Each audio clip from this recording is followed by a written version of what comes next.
presentation of HBO Sports.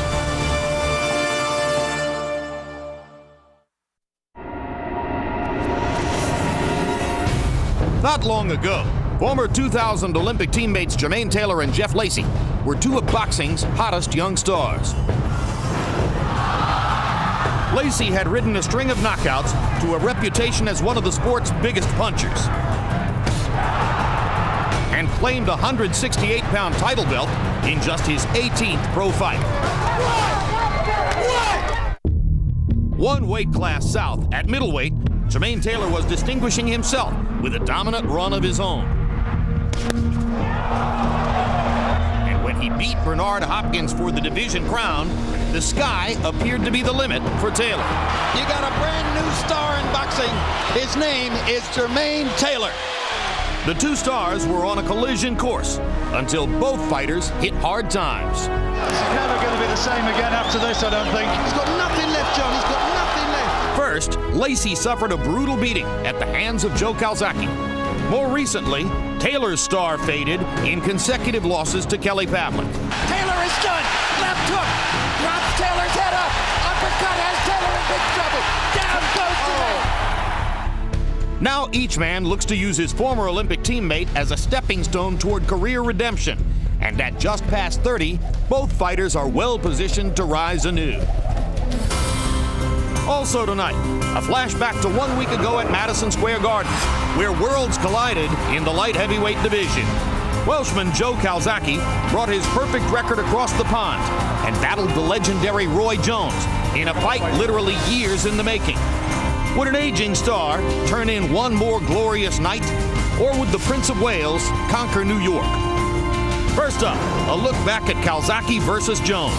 Then it's live boxing with Jermain Taylor and Jeff Lacy facing off in a high-stakes showdown.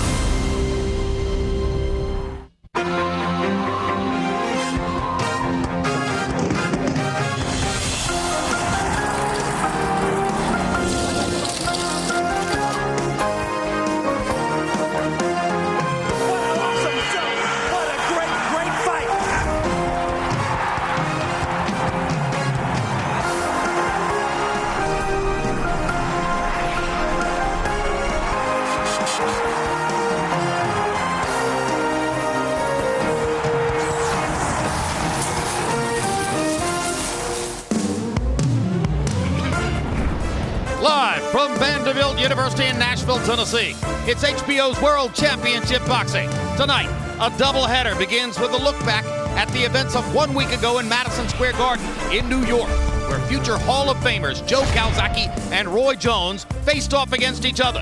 Then in our live fight, Jermain Taylor takes on Jeff Lacy in a matchup of young veterans on the comeback trail. A look at Music City, USA, scene of the Country Music Association Awards earlier this week. Longtime home of the Grand Ole Opry. Tonight, a first-time host to HBO's World Championship Boxing. And hello again, everybody. I'm Jim Lampley. We welcome you to this special edition of World Championship Boxing.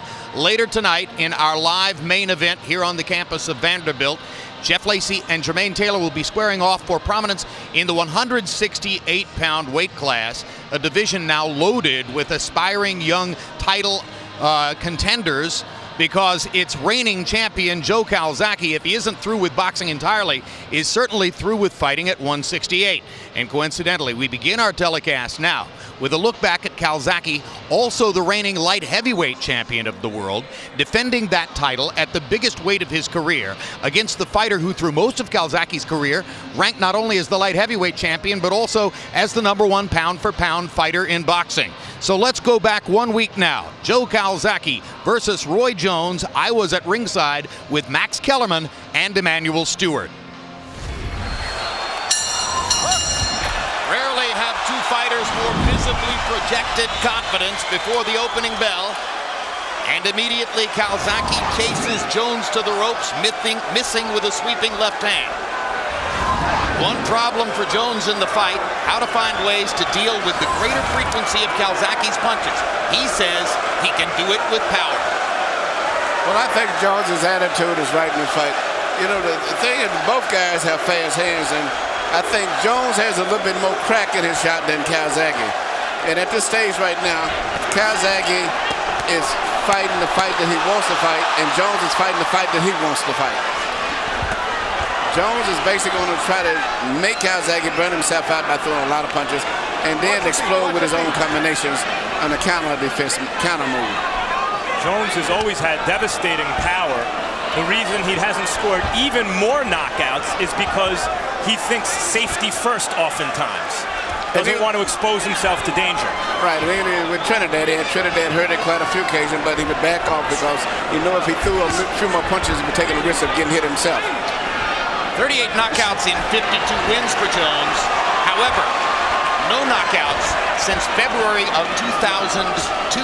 It's been 6 years, 9 months since Jones has knocked an opponent out. And that's because he hasn't been committing to his big punches. Well, he landed the only real punch of this round so far, a counter right hand. But he also gives up. Calzaghe lands inside. Yeah. And particularly to the body, Calzaghe is landing his stuff. Well, to the elbows. I haven't seen too many clean shots, even downstairs, from Calzaghe, at least not to my eye. Work out of it, work out of it. Break!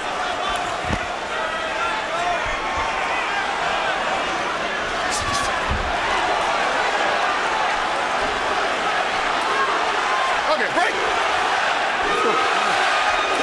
Calzaghe knows that Jones is quicker in the center of the ring, and down goes Calzaghe.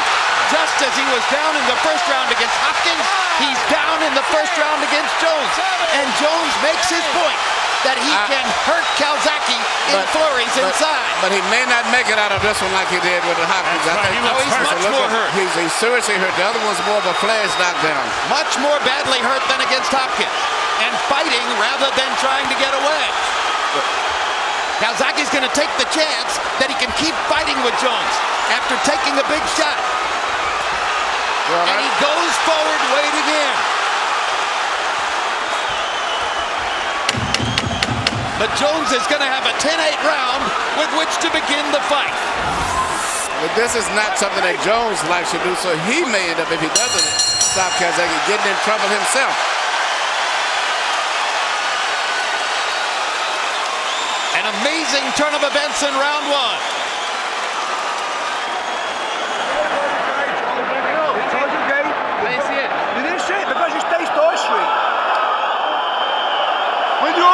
Combination. You've got to bring the fight to him.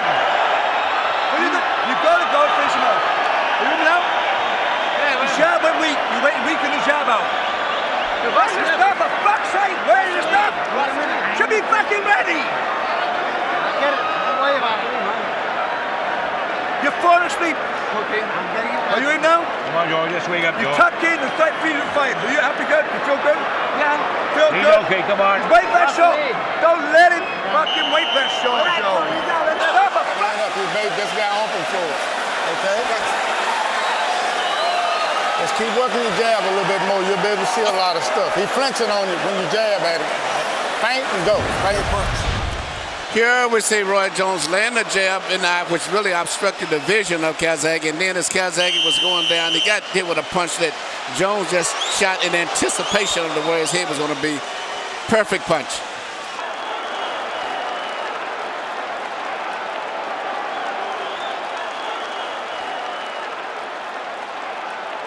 Although it looked like he hit him with his wrist, his forearm. But he didn't see it, you know, Jermain. He didn't see the punch. So there's blood on the bridge of Calzaghe's nose. He's already been down in round one. Jones has a confidence builder. And just as was the case against Hopkins, Calzaghe has to dig out of a hole. CompuBox numbers in the first round, Calzaghe 13 out of 58, Jones 9 out of 34. You can expect to see Joe try to boost his punch output and go to a higher number. Watch the feet, watch the feet.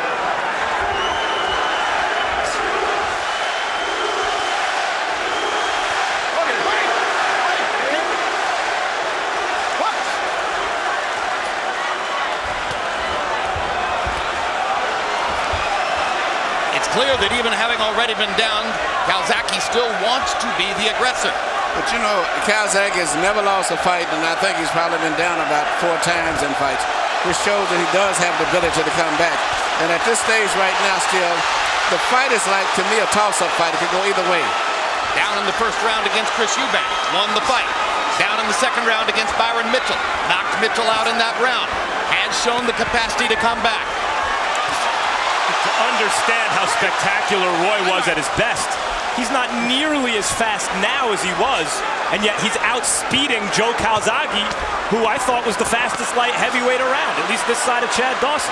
Come on, let go, let go, But can he do it over the long stretch of the fight if Calzaghe can make it go round?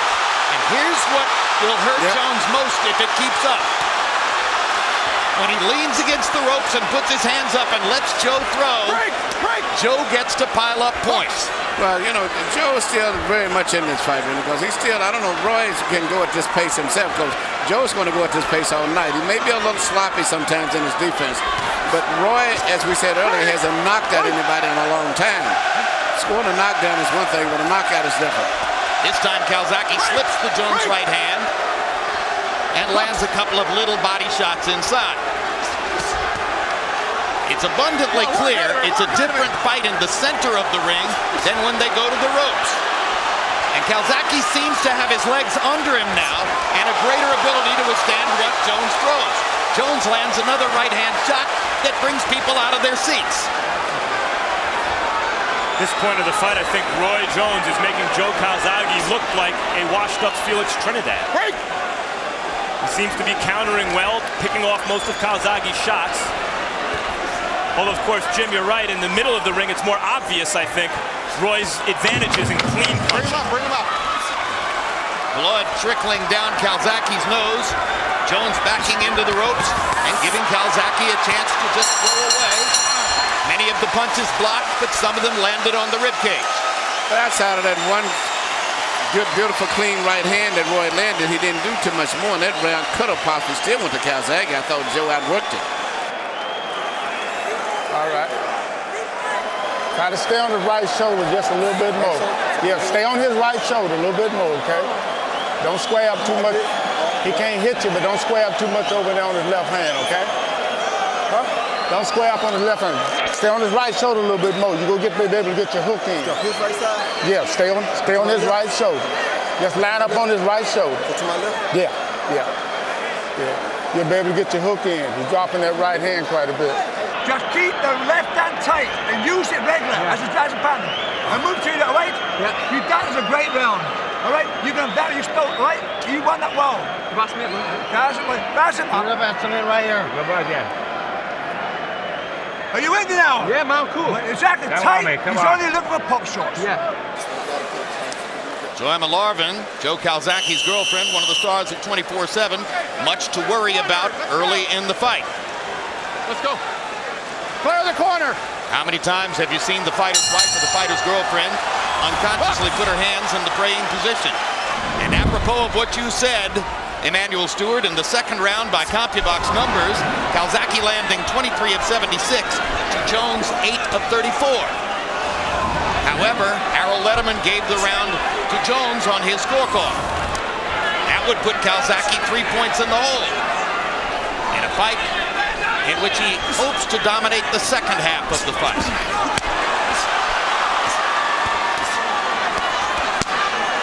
Good body shot by Calzaghe. Left hand upstairs by Calzaghe.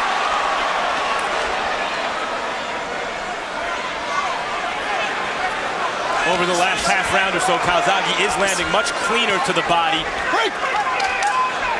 And he gives judges every reason to score for him, Joe Calzaghe does.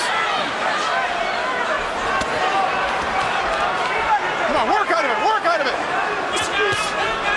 Good body shot by Jones. Calzaghe unfazed. Goes at him with his hands held low. You know, Roy's punches are much more flashy and much more powerful.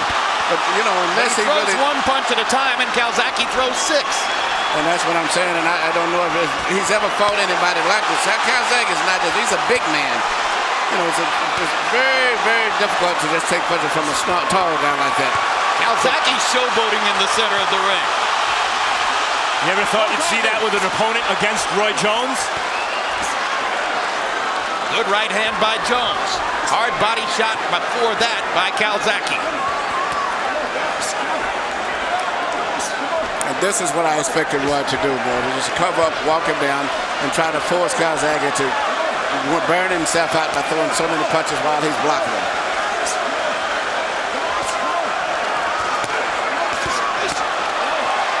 Calzaghe taking Jones's punches much better now and landing when he fires back. Hacking Jones's guard out of the way with the right hand there.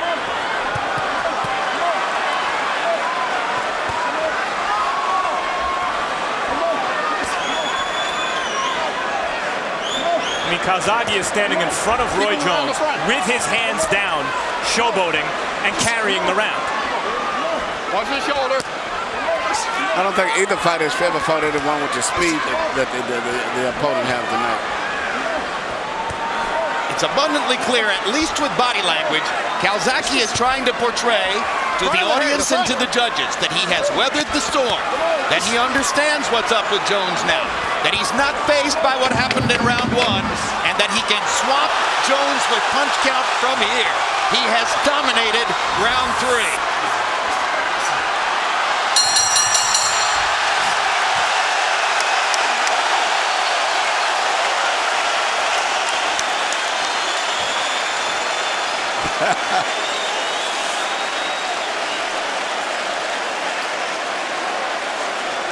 We got to land some big shots behind that shit. Okay? Yep. All right. Make him pay. Make him pay. He's standing under the gun. Now you're going to be able to hit him with some stuff. All right. Can you do Joe Calzaghe for him? Can you do Joe Calzaghe for him? Yes or no? That's all I want. That's all I want. That's all I want. Okay? Job. November 25 on Real Sports, from the world's fastest man to hard time. The story of Tim Montgomery, once the world record holder in the 100-meter dash, now stripped of his records for using steroids and in prison for money laundering.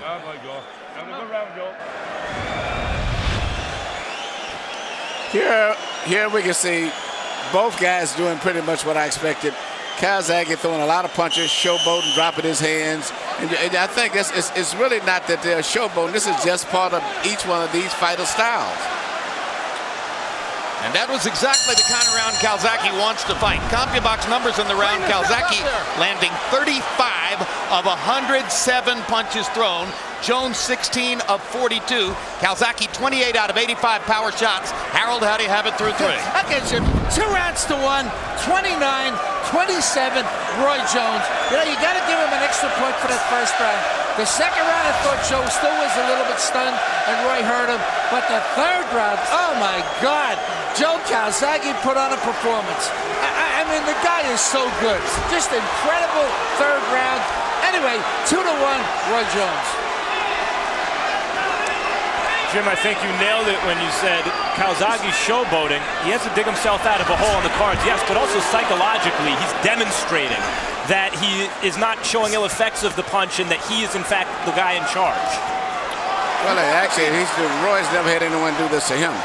He's actually making Roy miss. He's intimidating Roy. He's hitting Roy with punches. And to me, outside of the first round, he's won, even though you may not have given it to him. I thought he's won all of the other rounds because he's just outworking Roy. I think it's possible that some judges could have given him the second round, and right now his hand speed is accelerating and Jones is slowing down. Now Jones may be looking for a way to pick a spot. And Roy is having a problem of trying to time Joe's hand. Joe's hand speed is bothering Roy now. And keep in mind too, Joe was not knocked down by a punch. He was knocked down by a forearm or a wrist. No part of the glove actually hit him in the face. And his corner has done a pretty good job so far of stanching the bleeding along the right side of his nose. So things are going well for Calzaghe again as we go into the fourth round. But again, he's digging himself out of a hole, having fallen behind in the first and maybe the second rounds.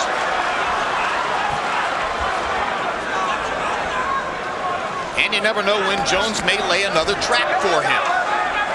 Question is, has Calzaghe now tasted Jones's power to such an extent that he won't be shocked if he gets hit again with something he doesn't see? I believe that's because look at the history of Calzaghe. He's always been that way. He would get hurt early and always come back. But I just think that his speed and his ring generalship is bothering Roy. Roy's never experienced this. And I think that the fact that Joe can do this all night. That's That's right. You don't expect Calzaghe to slow down. No. Kessler waited for it to happen, and Calzaghe just kept building the tempo. And now he's attacking Jones with impunity in the corner. And throwing 3- and 4-punch combinations, which Jones tries to fend off one shot at a time. He's beating Roy in every way at this point here. Good hard right hand by Jones. With his hands down. It may not be wise for him not to worry about Jones's power, but he's trying to portray that he's not worried about Jones's power. You're looking at videotape from last week in New York City. We are live at ringside on the campus of Vanderbilt University in Nashville, Tennessee, where as soon as Jones-Calzaghe concludes, you'll be watching Jermain Taylor and Jeff Lacy fighting for prominence in the 168-pound division, a division which Calzaghe has vacated as champion. Just a short time ago, our Larry Merchant spoke with Jeff Lacy. Jeff, is there anything you can take by the way Pavlik beat Jermain twice and apply to yourself? Yes, a lot of the consistent pressure that he did, using the jab, coming over his, throwing a right hand right over his jab. He's vulnerable for right hands when he's jabbing. At as they say, the elbow comes up as he's going in. He's normally throwing 2 to 3 shots, 2 to 3 jabs before he throws his right hand. So, and that's what makes that slingshot, or whatever you call it, that bow and arrow effect that he does. We know you want to beat your old Olympic pal. Do you want to beat him up? Do you have to beat him up? Well, right now, this is business. That's the thing you have to put to the side right now.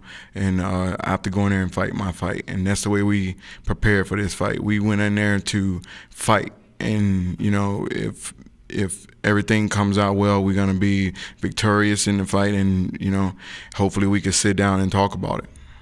Thanks, Jeff. Good luck. Thank you. They've known each other for 14 years. They sparred together many times as amateurs. Let's go back to New York last week. Yeah, babe. How do you call you? He's shocking everything out of him. He's shocking everything out of him. The feint's killing him. All these feints you're doing is killing him, right? Your left hand's working wonderful today, right? Your left hand's working up. Are you doing that, Joe? Yeah. Breathe in, ass, breathe in. Cara, Joe, this is not even 2 spins up the hill lane. Not even 2 spins up the lane. You with me, Joe? Don't load up. Let your hands go. Let your hands go and try to match it. Try to outbox this guy, okay? Outbox him in and out. When the opportunity comes, let your power shots go. You're looking for just big power shots now.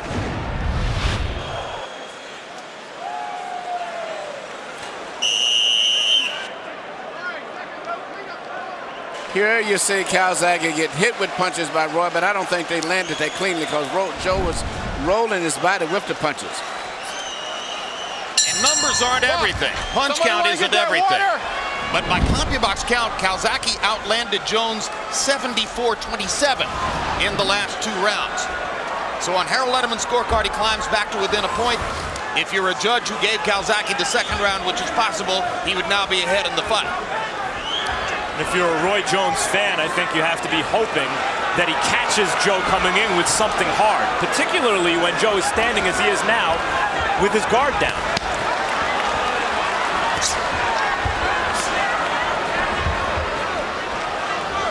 And again, I'm not sure he really totally disrespects Jones's power, but I think he wants to show the ringside people that he disrespects Jones's power by way of making a point that he's not bothered by what happened in round 1. And maybe show Roy that he doesn't respect his power. Good straight left hand by Calzaghe. 3 right hands to the body. Combination upstairs. Jones fires back with 1 right hand.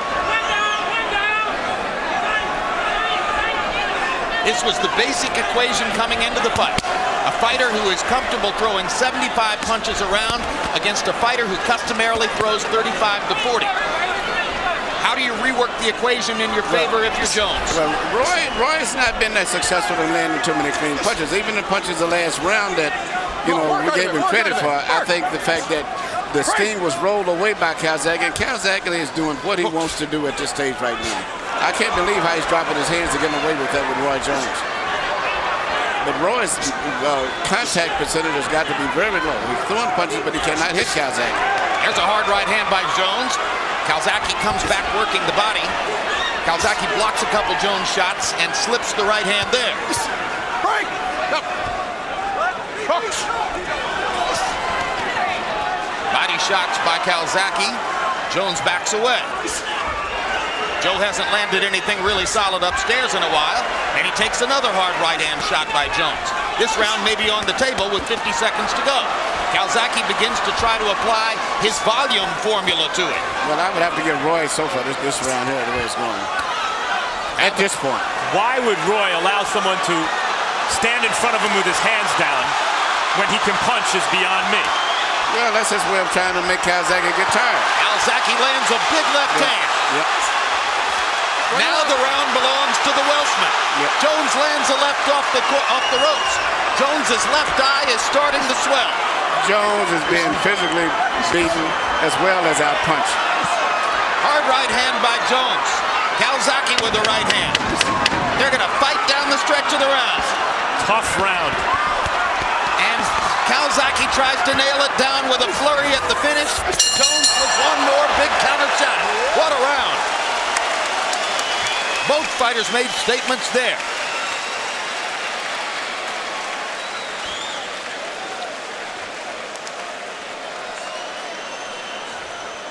Okay? When you pity patting, you feel him on the outside with your hands. Run something off the middle, champ. He pity patting a lot. But stay on his right shoulder. Move to your left. Come on, try to get your hook in. If you feel that stuff on the outside, run something strong off to the inside because his punches is wide. Okay? As soon as you feel it, run something off. So when you're there, get on the ropes and load. I know for a fact that 4 rounds, this guy's gone. But don't be nothing careless. Don't nothing careless. Good job. Good job, Joe. Are you happy with yourself? Are you happy with yourself? It looks very, very, very good while you're boxing very well. Here you see Joe Calzaghe throwing a lot of punches and missing a lot, but eventually he starts coming through with that straight left hand.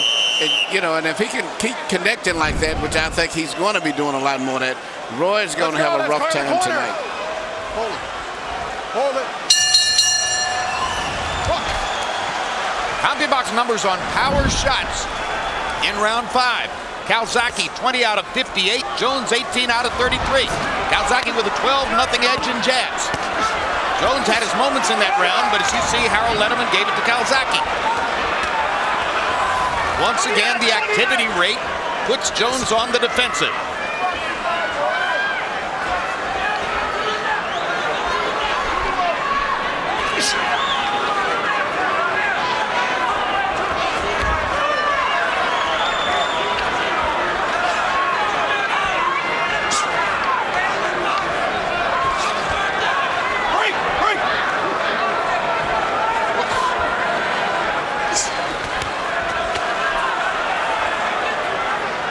Slight swelling above the left eye of Roy Jones.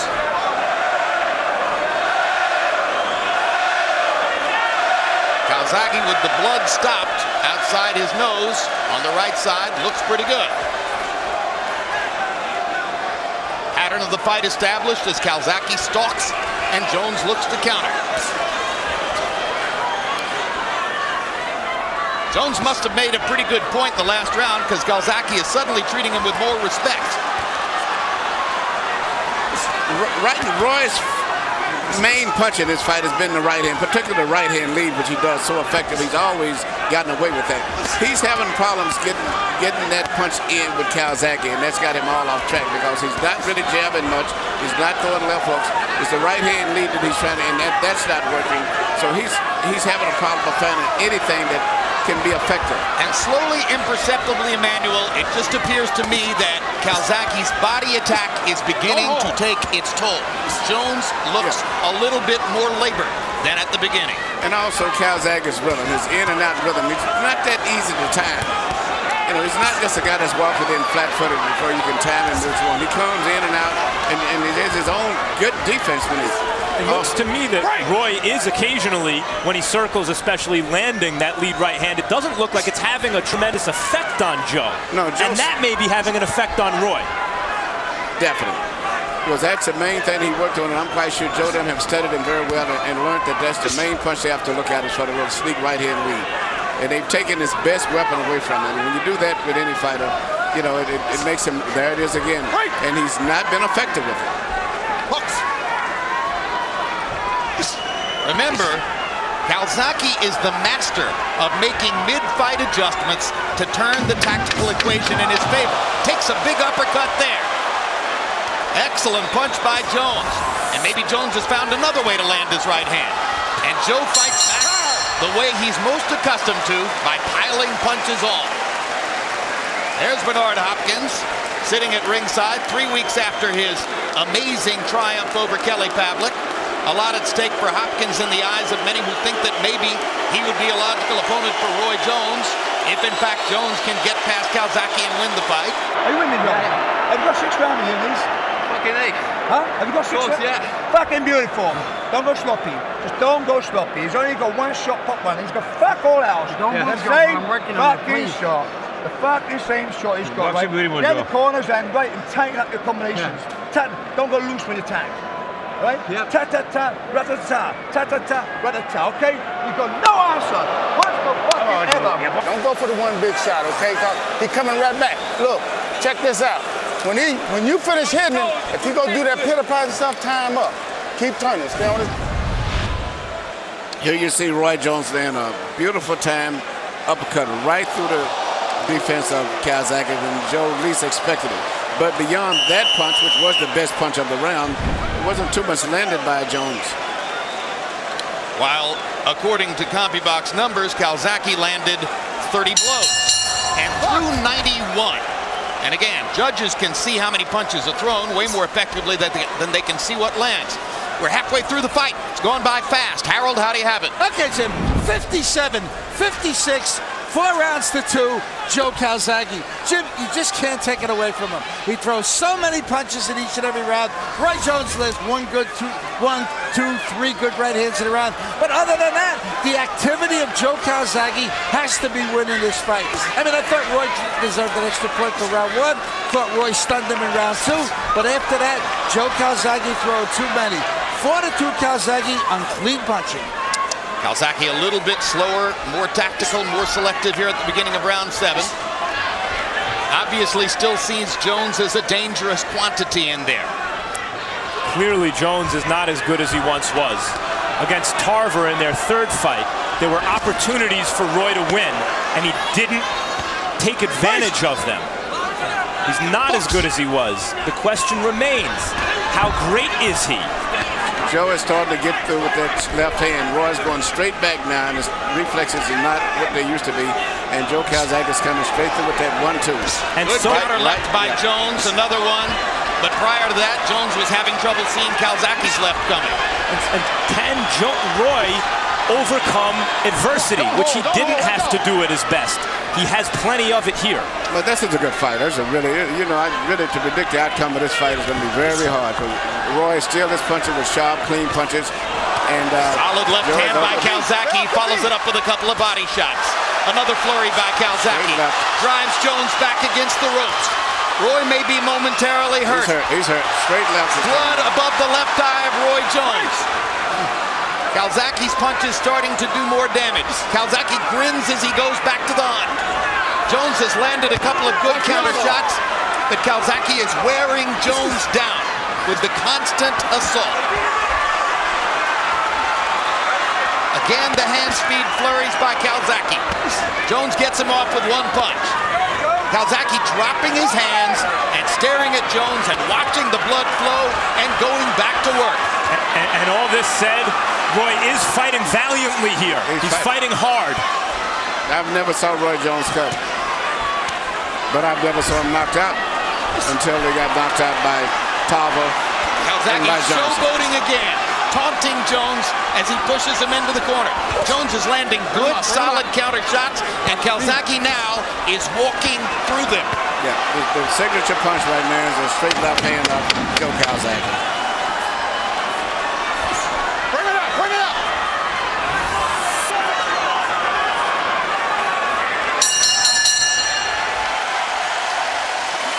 That is some cut above the left eye. Calzaghe worked it and finally got it to open up. Okay, give me a towel. Give me a wet towel.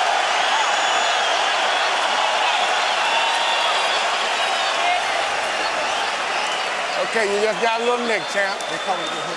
Yeah. Keep them hands up on the inside, baby. Don't drop them, okay? All right? Look, when you finish punching, tie him up and turn him like I told you. You're going to start that flurry after you come. Don't watch the medicine out of his face. This is the straight 1-2 that I was saying earlier in the round when I saw that Calzaghe was handing. He landed it straight in the eye, and I think that's what caused all of the damage to the eye. Perfect left hand, and you're going to see more of that same punch coming in the next couple of rounds, probably. Copy box numbers in 7. Jones landed more than half his punches. 22 out of 41. But Calzaghe was 38 out of 72. A 53% connect rate, more than 70 punches thrown. Very hard for Jones to compete with that kind of assault. Okay. You know, Max Kellerman, I think I did see Jones once come back from adversity. The last 2 rounds of his first fight against Antonio Tarver, when he absolutely had to win those rounds to win the fight, and he went out and made his point one body punch at a time. He did. I don't quite think it's exactly the same dynamic here. Tarver was not applying this kind of pressure. Tarver at the time was not considered this kind of fighter. Roy was not this cut and this hurt in that fight. But you're right, he did demonstrate in that fight the kind of fighting heart we like to see in our great champions. Tarver didn't have the kind of speed and relentlessness that Calzaghe has. Exactly. Calzaghe is a whole different guy. His mindset, he's that of a winner. He's very, and I'm surprised how physically strong he looks and bigger than Roy, too. But he's a totally different fighter than Tarver. Off the top of my head, in 57 Roy Jones fights, I want to say this is the worst cut I've ever seen him experience. They did not manage to do anything close to stopping the bleeding between rounds. And Jones starts to seem to show a sense of desperation as his feet and hands begin to move faster. Yeah, in the Tarver fights, in this third fight, there was a kind of a concession on Roy's part. I don't see him conceding here. He's still trying to win. Absolutely. Fighting with more will and heart than was the case against Tarver or Glenn Johnson. Break! Stay in front! Stay in front! And we just got word from Roy Jones' trainer, Alton Merkerson. No, he's never been cut. And obviously, nothing ever like this. No, I've never saw him cut, and I've been watching him fight since he was a 15-year-old kid in the tournaments. Never saw him cut. That straight left hand of Calzaghe is the punch that right now he's better watch out for. A challenge for Jones and a chance to show a kind of valor that he's never before had to show. And there is redemption in that, in terms of criticism he may have received in the past for not fighting this way. But it's not the same thing as winning the fight, coming back to win. Still far from over.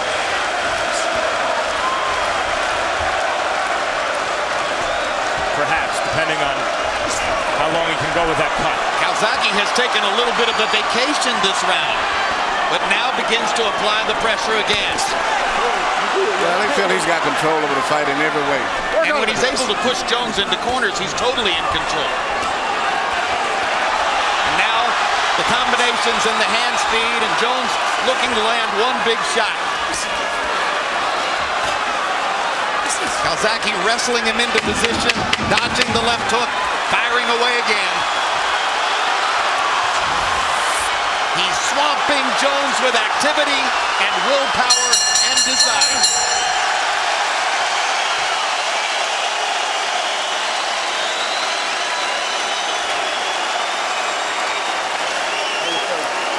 How you feel? I'm good, baby. I'm trying to get him, but I can't get him. I know, baby. Lock up. I'm heading so hard. I'm head hard. I'm head hard. You got it, Doc? What have you got for me in 4 rounds? How have you got in 4 rounds? This guy hasn't got 4 rounds in him. Hey, listen to me. I want to absorb it in you. Absorb it in you. All right? This is the first round. This is the first round. This is another more around 4th round, okay? First round, you're wonderful. The best fight of your life. You understand? Yep. This is the best performance I've seen you go in. All right? End of story. Where's the 4 to go? Even more. Even though Calzaghe didn't throw a lot of punches this round, he was placing his punches in show button. He looked like he was targeted to the left eye and placing his punches very selectively. How much longer do you let Jones go with that cut, Emmanuel? And I don't know, see what they're doing. I don't see him using the adrenaline. I don't know what they're using, if anything, to do anything to stop the cut.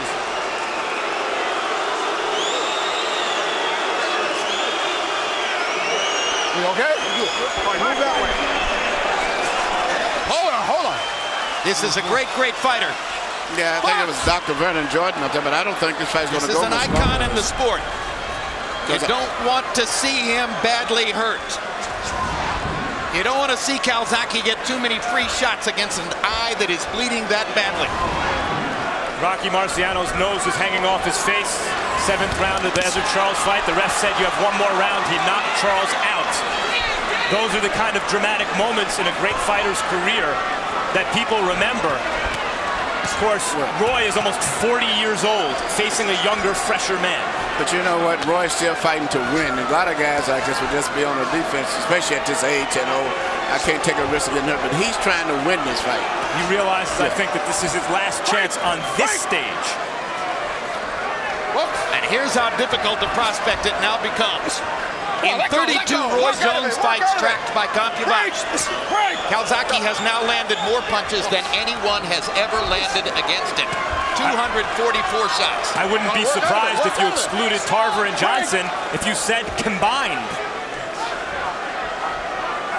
It's an onslaught of the kind that Jones has seldom, if ever, had to face, and certainly not on a sustained minute-by-minute basis. But this is what he can do. As long as he was aggressive going forward, Calzaghe didn't do anything, but he cannot back to the ropes and let Joe get his momentum going. But I don't think he can do anything about it at this stage. Well, Joe does give him chances by dropping his hands like that, and Roy can punch with both hands.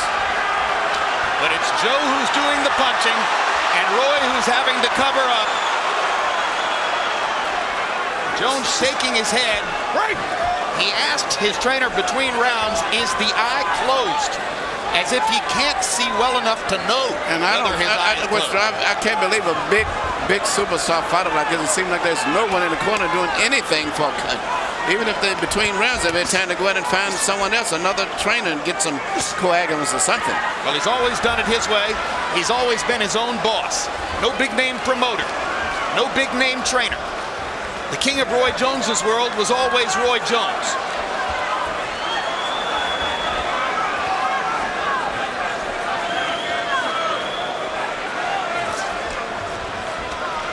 Break!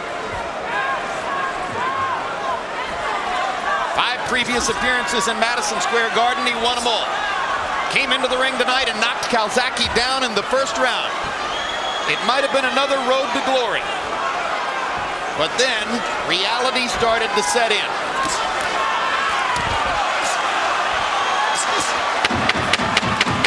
Nowhere in the world is reality as cruel as in a boxing ring.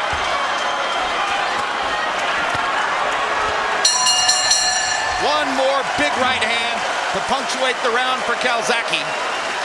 And Jones, streaming blood, returns to his corner. Wait a minute, dog. Get closer. Yeah, get closer. Oh! You gotta lock up on him, though. Let me put some pressure on him, dog. All right.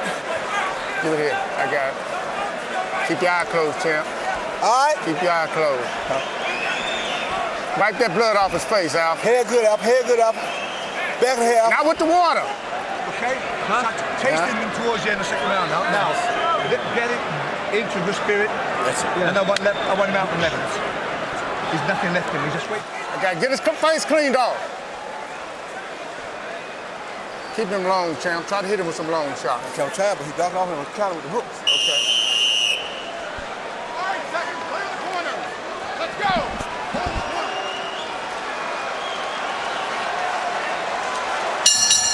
Go! Fire! Calzaghe begins the 10th round with a couple of body shots. Harold Letterman, how do you have it coming to the 10th? Look at Jim, 87-83, 7 rounds to 2. Joe Calzaghe. Jim, Roy Jones Jr. uses a physician in the corner to stop cuts, but Dr. Richard Lacy is on the right-hand side of the apron, and the cut is on the left-hand side. And I don't know why Orton Murkison doesn't get out of that ring and let the doctor work in front of him and stop that bleeding. But be as it may, Joe Calzaghe running away with the fight.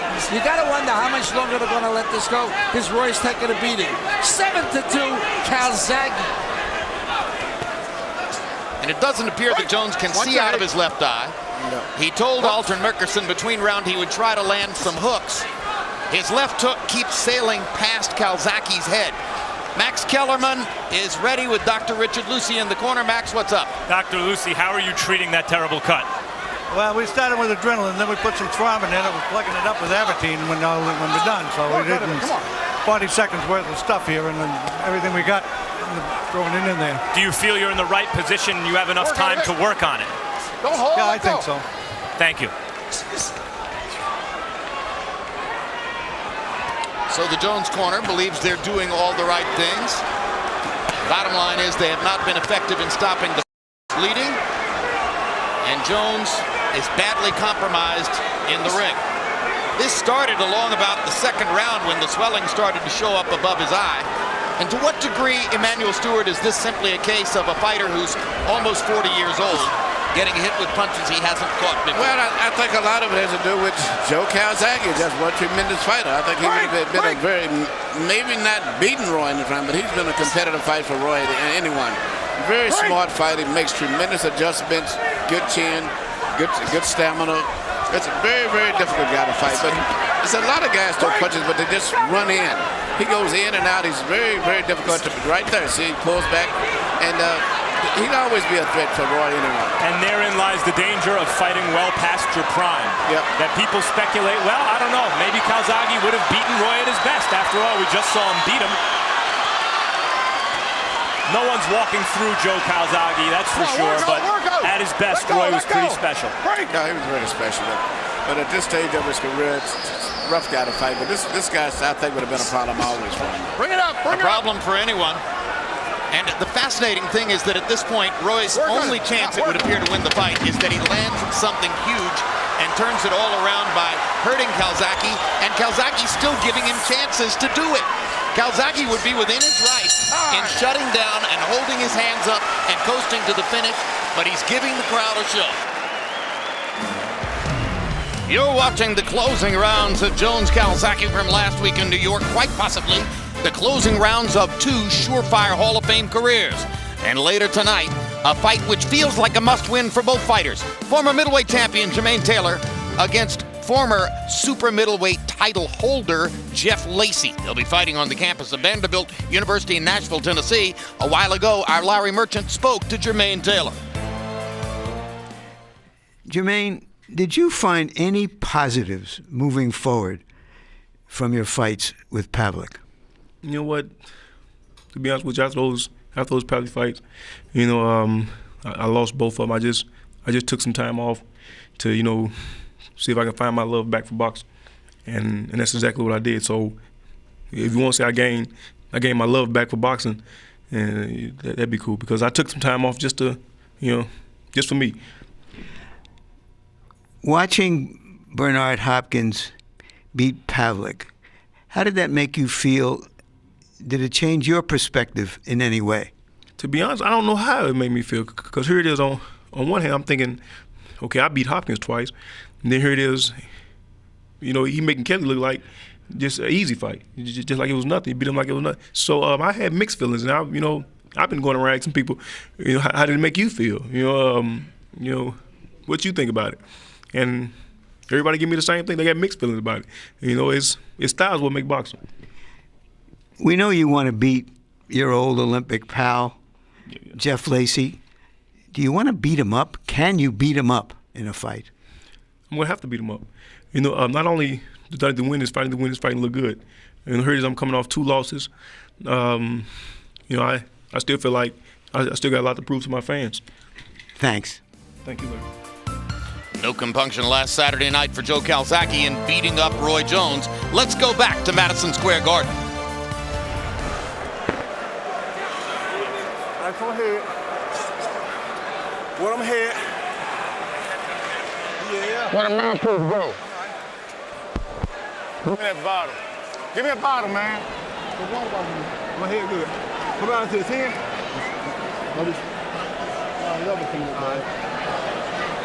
He's got nothing. He's just looking for a puck shot, right? Yep. All right? Yep. Nothing shoot, nothing loose. You've got this in the bag, right?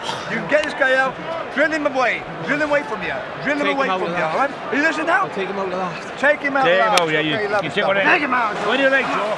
Again, the danger to Calzaghe here is that he gets caught with a counter. So what does he do? He throws 105 punches in the 10th round.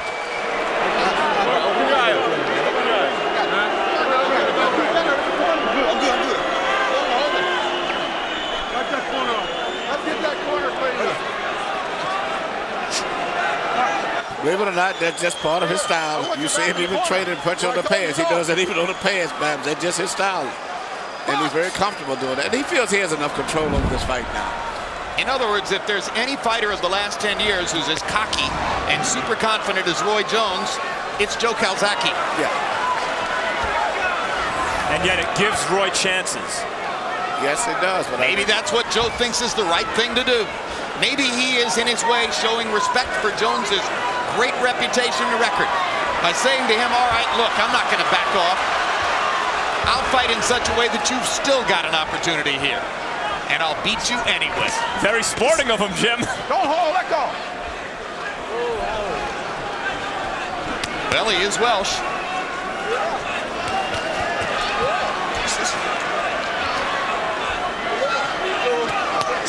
I think he's also, frankly, slowed Jones down to the point where basically he sees it coming. Yep. Yeah, he feels he has enough control over himself. He was doing this when Roy was real sharp in the beginning, so now, but with Roy fighting virtually without a one eye, he feels probably extremely comfortable. Also, given that Roy at his best was the best fighter to fight in the weight class in which Calzaghe accomplished the most, super middleweight, Calzaghe's taking some pleasure in beating Roy Jones as Roy Jones would beat a fighter. He's out Roy Jonesing Jones. And Jones is now talking full time. Impossible to tell what he's saying, but he's talking to Calzaghe the whole time. Probably something to the effect of, you can't knock me out. Probably something about making it to the finish line. Well, there's enough blood for this to be the St. Valentine's Day Massacre, and maybe Roy is pulling a bit of a Jake LaMotta here.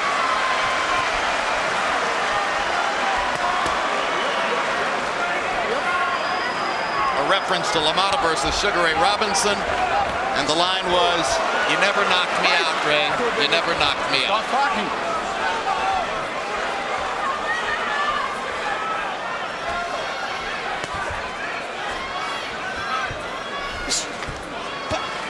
Break.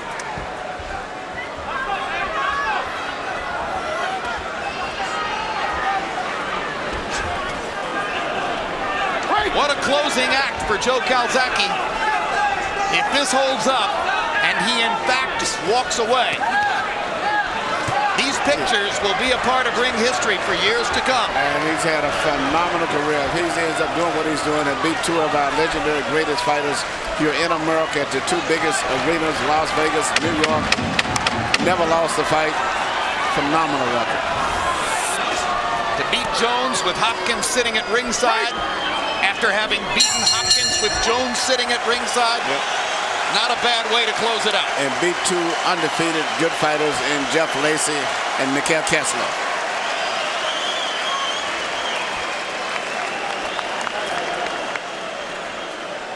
Right down the other one.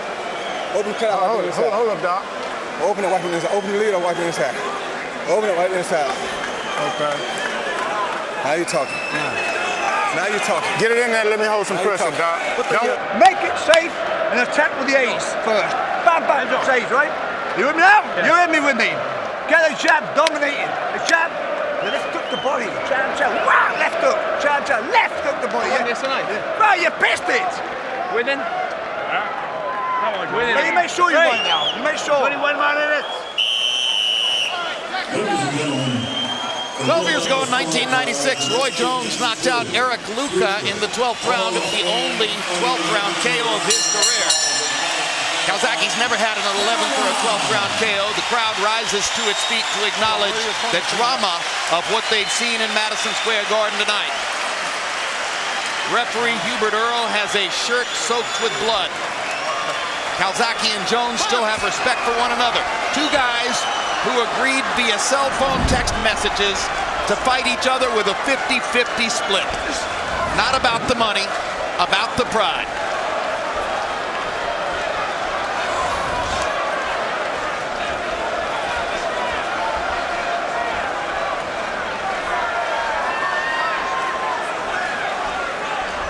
Roy knows the only shot he has to win here is to land a home run punch. And he seems to be measuring Calzaghe to try at least one before the end of this round.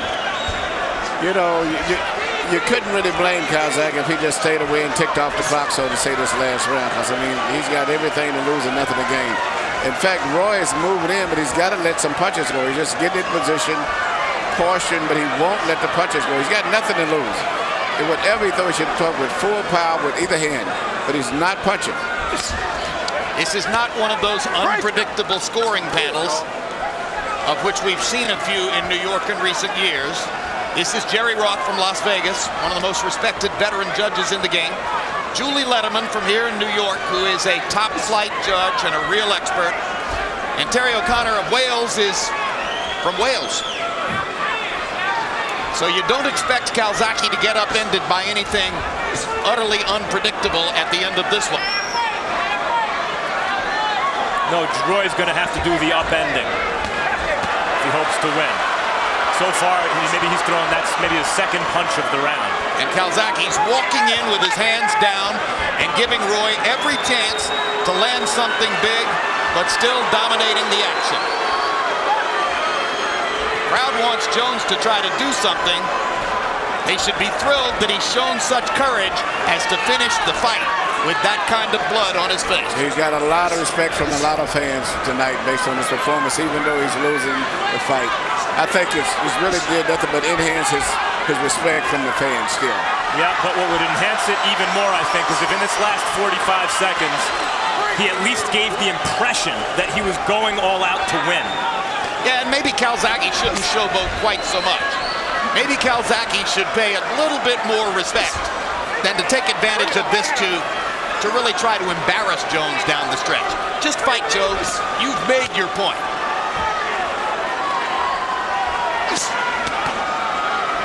Good body shots by both men. Jones takes one last home run swing, and Calzaghe drives him back with a couple of blows. Crowd rises for what might be the last time in the ring for both men. Just could be farewell.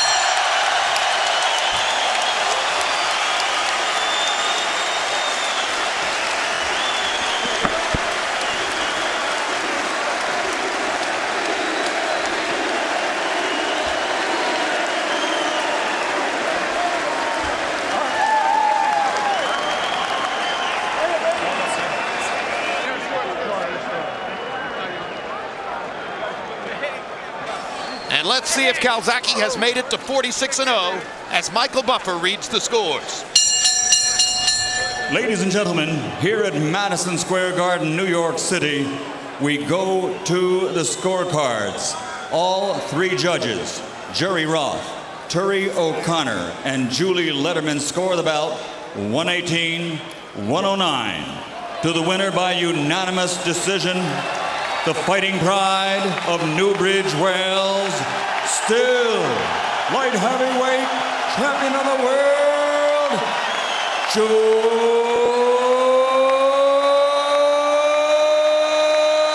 Calzaghe.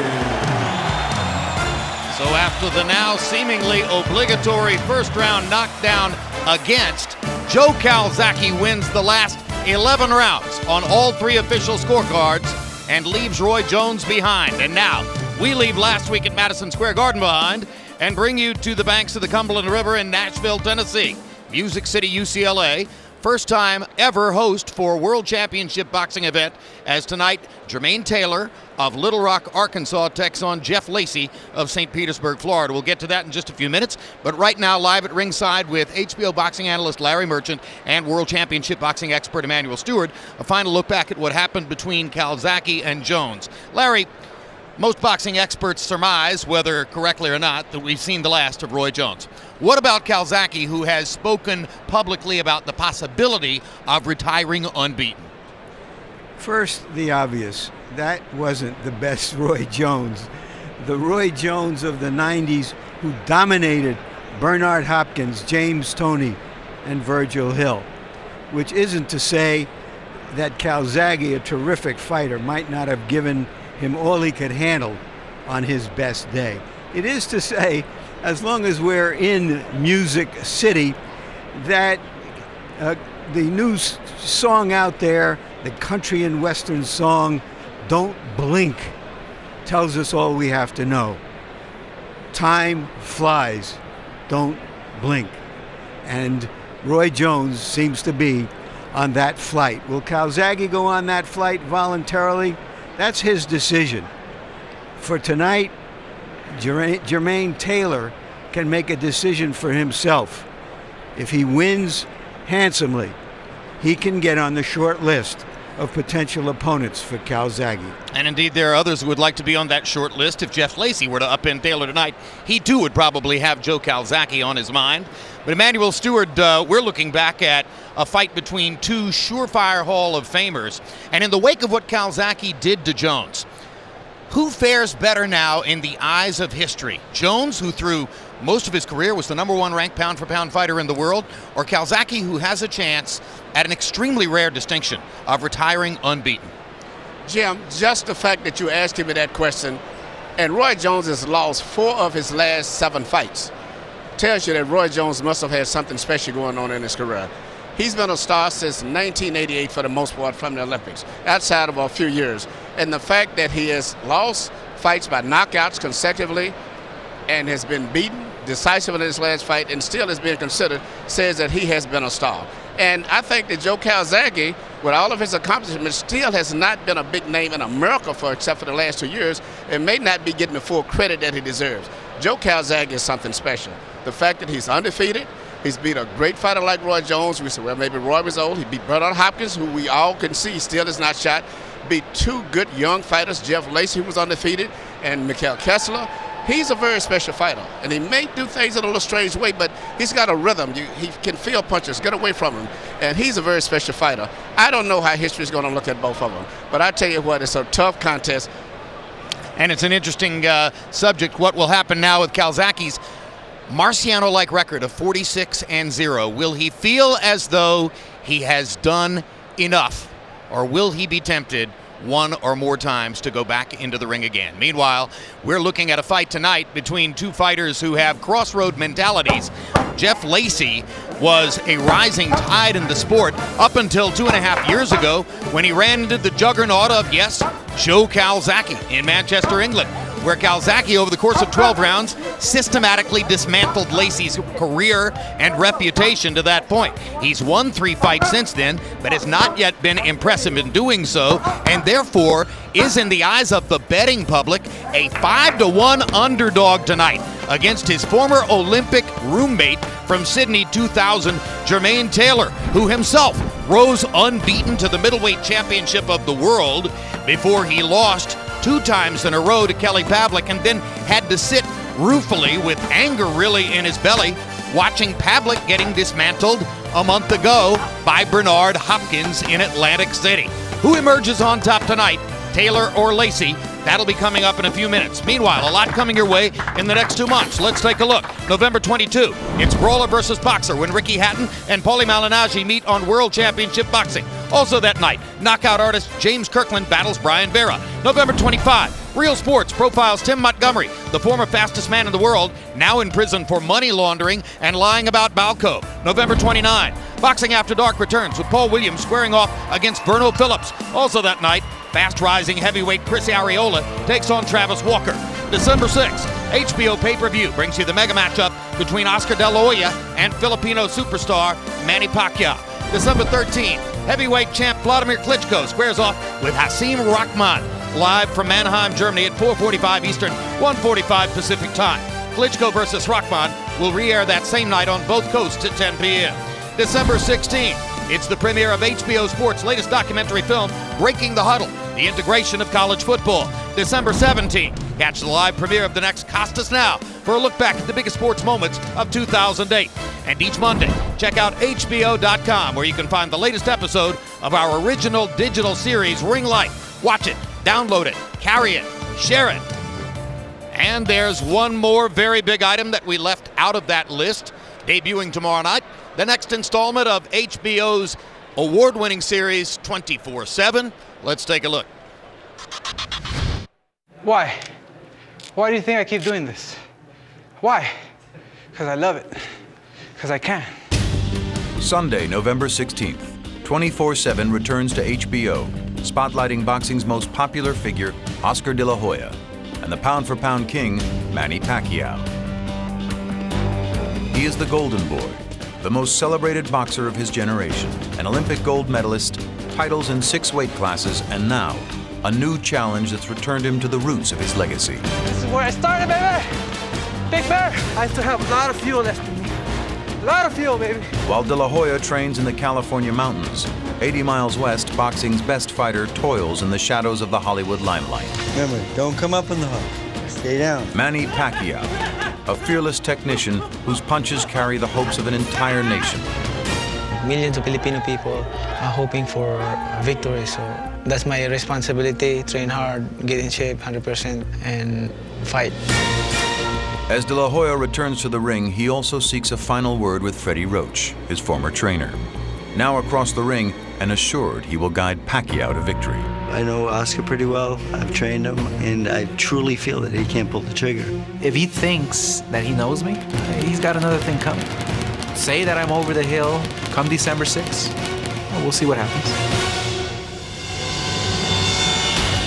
All across the globe, from Mexico and the Philippines to the Hollywood streets and San Bernardino mountains. 4 weeks of all access. Yes, again. No filter. Hard fucking work, man. Get no pep rally. Go, go. Woo! Speed, get up, Come on. De La Hoya Pacquiao 24/7. Premiering Sunday night, November 16th on HBO. The 4-episode series, De La Hoya Pacquiao 24/7, premieres tomorrow night. Join us as we take you inside the lives and training camp of Oscar De La Hoya and Manny Pacquiao as they prepare for their big fight next month. December 6th, HBO pay-per-view brings you the live fight between De La Hoya, the world's best-known fighter, and Pacquiao, pound-for-pound #1. Boxing's most popular figure against the man many consider the #1 fighter in the sport. Don't miss it, December 6th. All right, back live at ringside and ready now to set up the main event. Larry Merchant, simple question. Can Jermain Taylor, beginning tonight, rise back to elite status in the sport?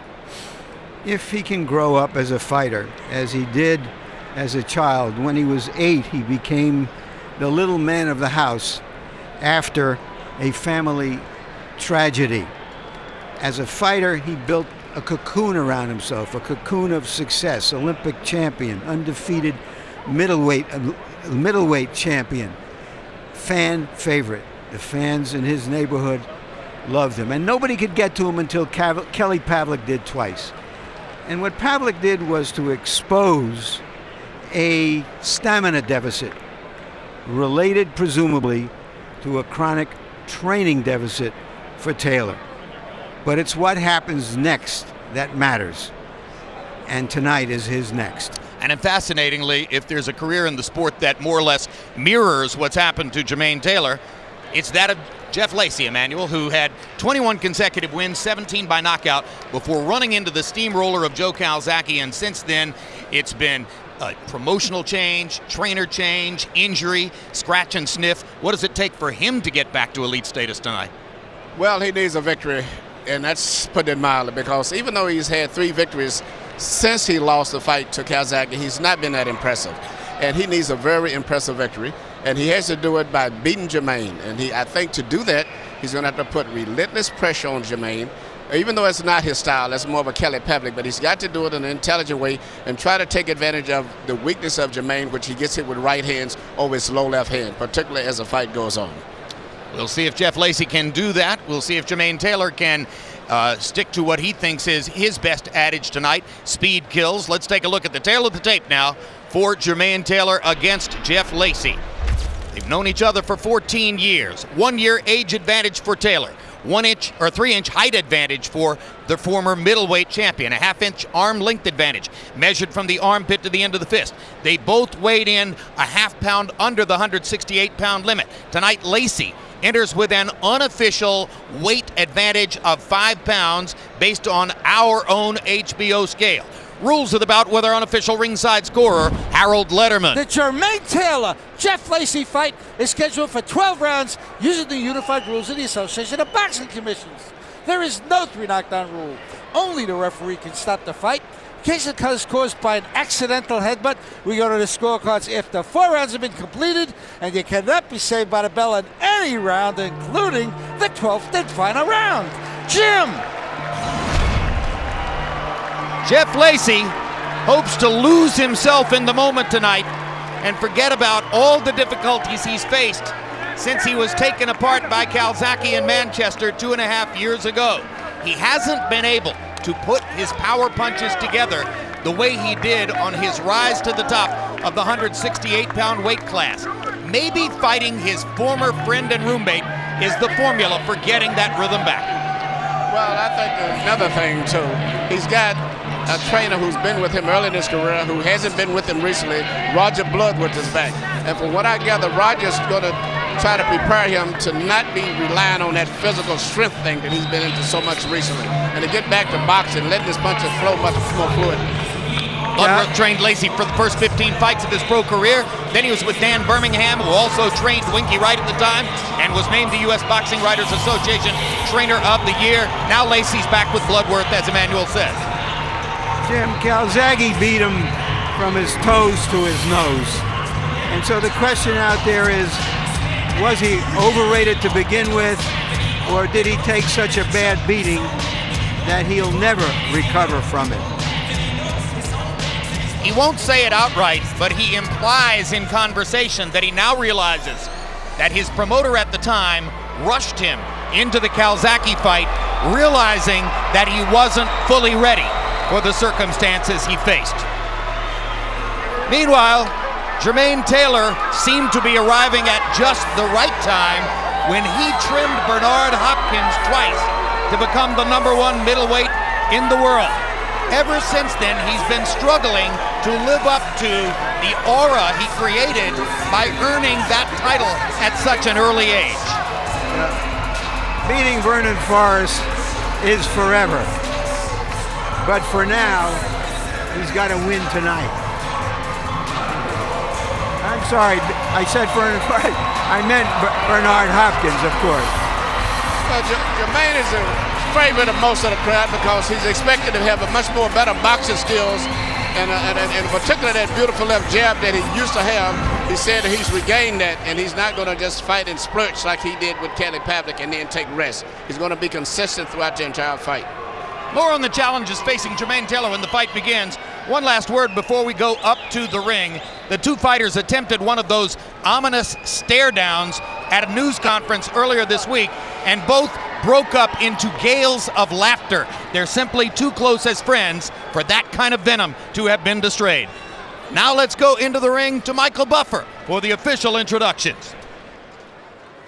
Ladies and gentlemen, good evening and welcome to Vanderbilt University here in Nashville, Tennessee, where tonight DeBella Entertainment, in association with Golden Boy Promotions and Prize Fight Boxing, are proud to present the main event of the evening, a WBC elimination contest scheduled for 12 rounds of boxing in the super middleweight division, sponsored by Zipguard, the Extreme Sleeve, Azad Watches, Wilkes & McHugh Law Firm, and Hotel Indigo. Sanctioned by the Tennessee State Athletic Commission Boxing Commissioner Steve Maychek.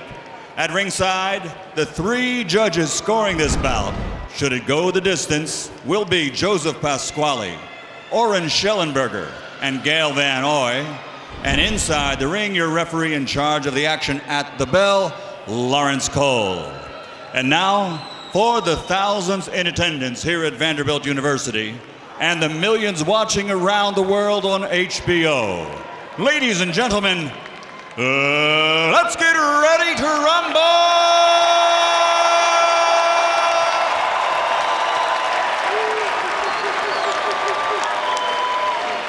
Fighting out of the blue corner, wearing black with red, official weight 167 1/2 pounds. This 2000 U.S. Olympian has a professional record consisting of 24 victories, including 17 knockouts with only 1 defeat. From St. Petersburg, Florida, the former super middleweight champion of the world, Jeff Left Hook Lacy.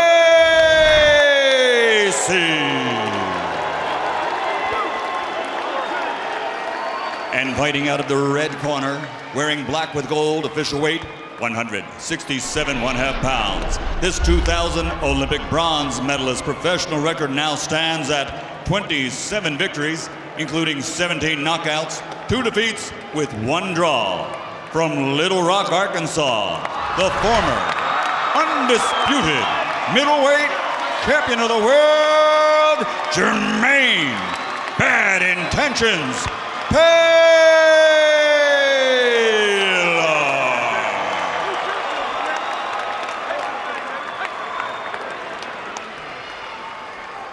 Jermain.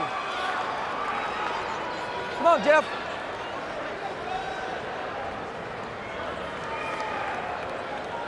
Let's go, Jermain. All right, gentlemen. Went over instructions are in the dressing room. I want you to obey my commands. Protect yourselves at all times. Understood? Touch them up. Best of luck to both of y'all. Thank you. Losing sometimes can be like winning and being its own reward if a fighter can take stock, get off the floor, and come back. Bucket! Which one of these athletes will do that tonight? Ready, guys? Box! Round 1 begins. And if Jermain Taylor follows the instruction from his trainer, Ozell Nelson, it's bounce on his toes, move, create angles, jab, and constantly impose his speed on Lacy. He doesn't want Taylor standing still and making himself in some way susceptible to one of the big shots with which Lacy might conceivably change the fight. There's a scar on Jeff Lacy's left shoulder, Emmanuel Stewart, and it's a very marked piece of memory for a fighter who was nicknamed Left Hook through most of his career, because against Vitaly Sipko in the fight which followed the Calzaghe fight, he completely ripped the left shoulder apart, tearing the tendons off of the shoulder bone and needed reconstructive surgery to put it back together. He says that it's really been until now before he was ready to feel as though the shoulder was completely repaired and ready to go. But can a fighter ever regain total confidence after an injury like that? Yes, I can, but I don't know if that's going to be the case in Jeff's case, and I don't know if the shoulder is that big a factor now at this stage. I think it probably has been fully healed. But both guys are fighting technical fights now. They're both intended to box. And, you know, Jermain's good right hand that he has is often telegraphed, so to say, as we're in the game saying his own promoter, Luda Bella, says like a bow and arrow right hand. He shoots his jab and he winds the right hand up before he shoots it. So that's why oftentimes it doesn't land. It's Taylor's first trip to 168 pounds. Back when you were training him, we always referred to him as a big middleweight. Do you think this weight will be better for him? I think it'll be good for him. You know, he's mentioned he possibly may even go back to 160, maybe 175. But I think this is a comfortable weight for him. It may be a comfortable weight, but he doesn't look particularly comfortable in the ring right now. Tactical first round by both fighters. They've stayed in the center of the ring. There's a pretty good left hook by Jermain Taylor that momentarily drives Lacy back. Conventional wisdom was that Lacy should get inside because he's the shorter man with the shorter arms and try to make his stand there, but he is very content to stay outside. Good right hand over the top by Taylor. And a good right hand up the pipe by Jeff Lacy. The hidden benefit of the bad left shoulder injury for Lacy, scratch and sniff as it's been, he's learned to win in the last couple of fights, mostly with his right hand. Stop! Stop! Come here, guys. When we get tied up, don't hit on the back of the heads, all right? Understand? Box! Time!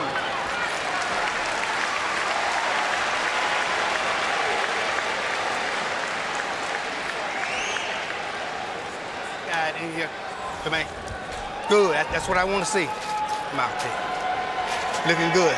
Looking good. Looking good. Looking good, baby. Hey. Go ahead. Go ahead. That jab is coming. Just go ahead and keep turning. If he hit him up in the corner, grab his ass and hold it and turn it. Keep him turning. And when you do set up in front, don't be afraid to take a step back and then step back in. So you want to step around him, just keep giving him angles, keep that jab hand on him. You caught him with a nice body shot, just keep touching him. Don't try to knock him out yet, just box him.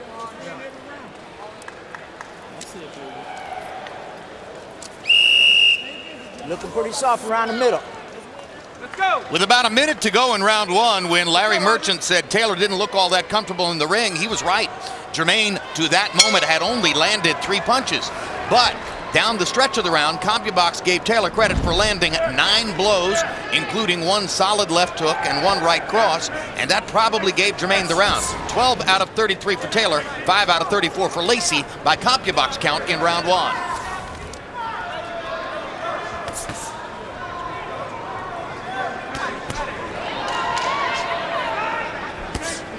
And you heard Roger Bloodworth suggesting to Lacy as he left his corner that he thought Taylor looked a little soft around the middle. An obvious ploy on the part of the trainer to try to get Jeff to throw some body punches. Yeah, but I think Jermain looks normal. You know, everybody's not going to be cut and fit. It's one of the problems I always thought that Lacy had. It seemed like recently he's been spending too much time more into weightlifting. You know, this is one of the few fights that he's come in that he didn't come in with all of that muscle type outfit, the military garbs and showing his muscles. And he's focusing on boxing more. But Jermain is a more fluid fighter. Both fighters have landed some good popping jabs in this round. Lacy landed 1 cracking right hand down the middle over the top. And there, Taylor with the double jab and a right hand all landed. Jermain is boxing very beautiful right now. He started off his career and got a lot of credibility, mainly because of that beautiful left jab of his, which he abandoned for a while. But he looked like he's boxing tonight, and him and his trainer, Jose Nelson, have been working on using that left hand every day a lot more. Taylor able to catch Lacy with the left coming in. Yeah. Lacy still punches a lot like a weightlifter. His punches don't come off as easy as Jermain's is. Jermain's is much faster. Taylor getting off bunches of punches, usually in comparison to 1 or 2 at a time by Lacy.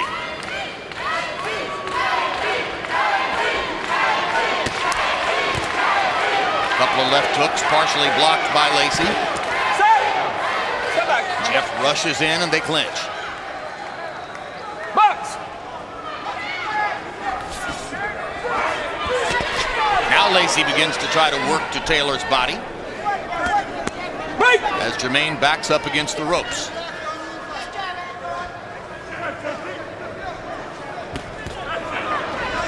Again, the double jab by Taylor. And Taylor showing an uppercut as Lacy leaned in on it. If Lacy wants to box Taylor, Taylor is telling him that's not the way to beat him. He's going to have to go inside and fight him. Hard right hand by Taylor, followed by a left hook. Lacy manages to stick a jab. Right hand sailed past Taylor's head. It was a pretty good round for Jermain Taylor. Damn good job. Tomorrow night, don't miss the premiere of our 4-episode series, De La Hoya Pacquiao 24/7, offering a look into the lives of Oscar De La Hoya and Manny Pacquiao in training camp and beyond. as their super fight fast approaches. Many storylines there. And December 6th, catch the mega matchup live. De La Hoya and Pacquiao, a fascinating showdown between two of the sport's most accomplished, most visible, most popular fighters. You caught him with a nice right hand. When you catch him, he's going to come right back. So when you catch him, then you got to go defense. You're doing well. You're doing real well. You hit it with a couple more like that, we're going home early. Just keep doing what you're doing. Don't get excited. Box a bitch. There's no official title at stake here, but since Lacy's from Florida and Jermain Taylor is from Arkansas, maybe it's the Southeast Conference and the championship. And the fight is in Nashville, Tennessee. Jabs through round 2 by CompuBox count. Taylor 16 out of 50 to Lacy 4 of 52. Taylor with a big connect advantage by CompuBox count in the second round, 18-7. Roger Bloodworth may be trying to keep his fighter's confidence up, as he told Jeff Lacy when he left the corner, just keep doing what you're doing and land a couple more big shots. We'll be able to go home early. Obviously, Lacy isn't likely to win the volume contest. In addition to jabbing good, Jermain is also very defense conscious. He's very much aware of Lacy's right hand, evidently. He's keeping his hands up very good every time that Lacy starts coming forward. But what happened to his left hook? All of his success early on was with the left hook. Has he just abandoned it? Can't he throw it anymore? I think his caliber of opponents just increased a lot as he got to the top. And I've always said he's a little too slow because I see too much tight muscles in it. Yeah, that's one of the things that may be most misleading to the general public. Jeff Lacy has the Mr. Universe body of boxers, but this is not necessarily a sport for those who are built like the proverbial outhouse. It's better to have looser, longer, quicker, more responsive muscles, like Kelly Pavlik, who beat Jermain Taylor twice. And most of your big punchers, you have a lot of them, they were explosive at the end of their punches. Thomas Hearns was an example, and Lennox Lewis and all those type guys, Ray Robinson. Usually muscle guys don't have that much punching power, particularly after 5 or 6 rounds. The muscles get tired and fatigued. Mike Tyson was one of the exceptions, but he was a naturally built little compact muscle guy. Wasn't through weightlifting. Hey, who said Tyson didn't get tired after 5 or 6 rounds? That's true. Very seldom did he score knockouts in the late rounds. Very seldom did he have to.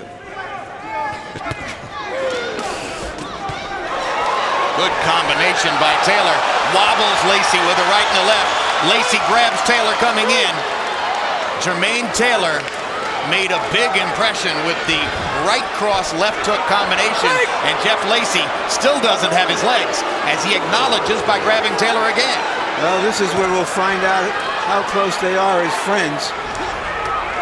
Is Lacy going in to finish him? I'm sorry, Taylor. This is the Taylor who went after Kelly Pavlik in the second round in Atlantic City, thinking he's got his opponent hurt.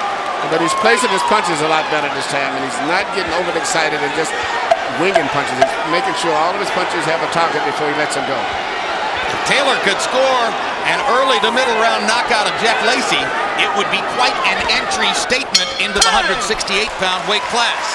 And that's very possible, too, tonight.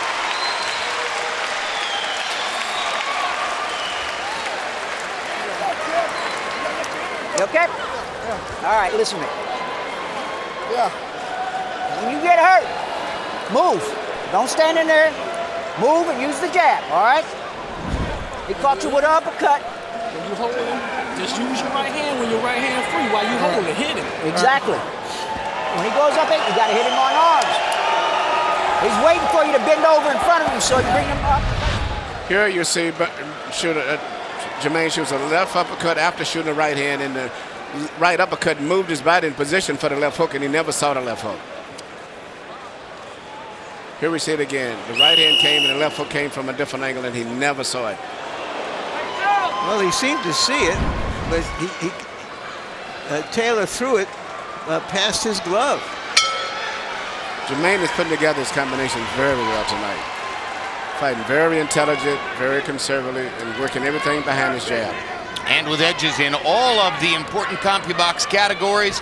Harold, how do you have it through 3? Okay, Jim. 3-0, 30-27. Jermain Bad Intentions Taylor. Jim, I gotta tell you, in round one, he was landing one punch at a time. In round two, he started doubling, landing combinations.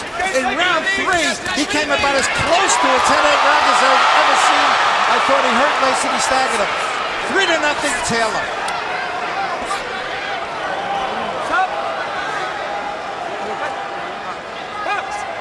With a minute to go in round four, Jermain Taylor has Jeff Lacy totally on the defensive, is faster, has been more powerful, has landed the cleaner shots, and seems very comfortable with what he's doing.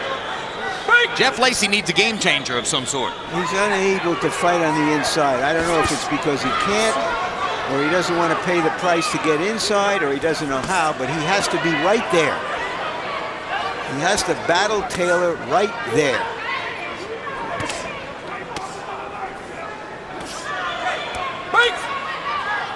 Just to extend the discussion we were having the last round, Emmanuel, about body type and how looser, lankier muscles look better. One of the best examples is Calzaghe. Yeah, very flexible, very loose guy. Another hard right hand by Taylor, and Lacy grabs and holds for the third time in the fight. Stop! Jermain Taylor has hurt Jeff Lacy both with right hands and with left hooks.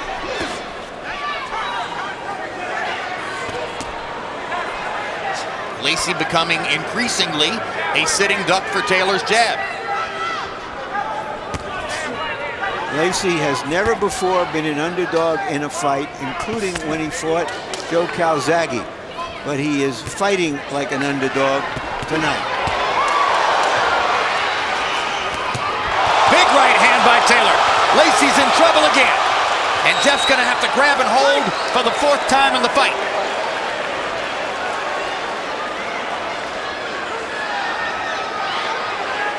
Taylor's fluidity and hand speed tonight becoming more impressive with each passing round. And it's a variety of punches too. He's shooting right hand, jab, hooks, uppercuts, and he seems to be so relaxed. And his defense is great tonight too. So I'm very impressed with the way whenever he feels Lacy coming forward, he puts his hands up to protect him. Looking at this, I'm thinking it's a mistake to even consider going back down to 160 pounds. He was clearly struggling to make 160 in the last few assignments at that weight level, and he looks extremely comfortable at super middleweight tonight. Good body shot by Jermain Taylor to punctuate the round. A vicious left hook to the rib cage.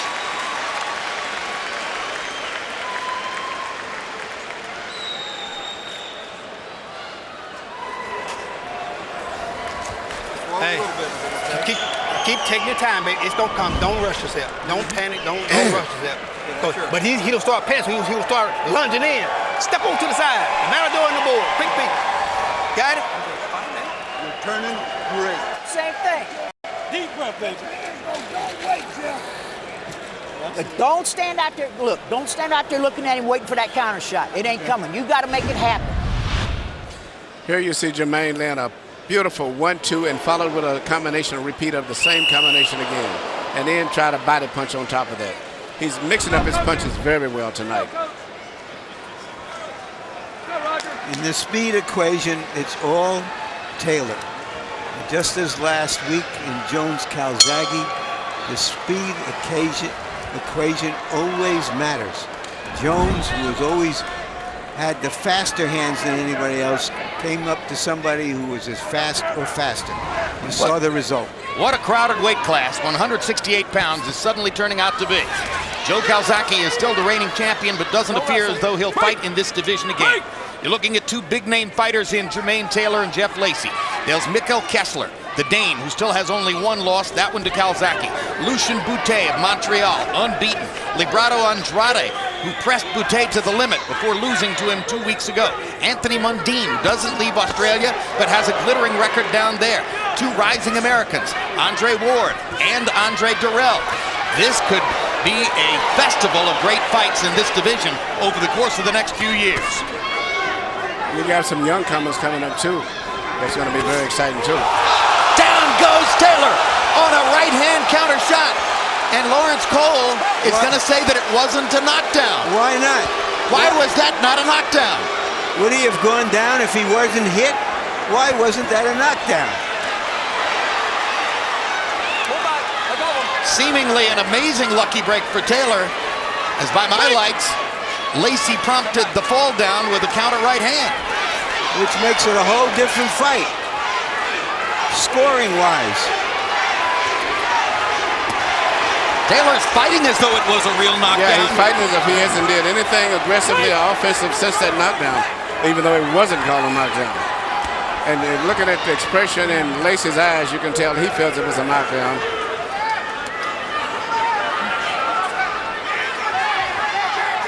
Almost as if Taylor got just a tad overconfident. Things were going so easily for him. And the right hand comes out of nowhere. Well, Lacy kept saying that he can throw the right over that jab, and he did. Now there's a good counter shot by Taylor. Firing back with a left hook, but the fight threatens to become a brawl, and that wasn't the Taylor plan. No, in fact, you know, I know what one right hand can do. I remember how they rocked with Lennox Lewis in South Africa. Do you now? Yes, I do. And I'm hoping not to experience that again on December the 13th. Talking about Rahman against Vladimir Klitschko in Mannheim, Germany, and of course, Emanuel Stewart, the man you're listening to, is the trainer of heavyweight champion Vladimir Klitschko. Louis Rahman was 7 years ago, and there's a lot of water under the bridge since then. I hope so.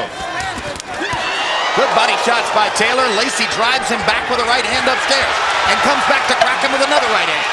Jeff Lacy has gotten a foothold here in round 5.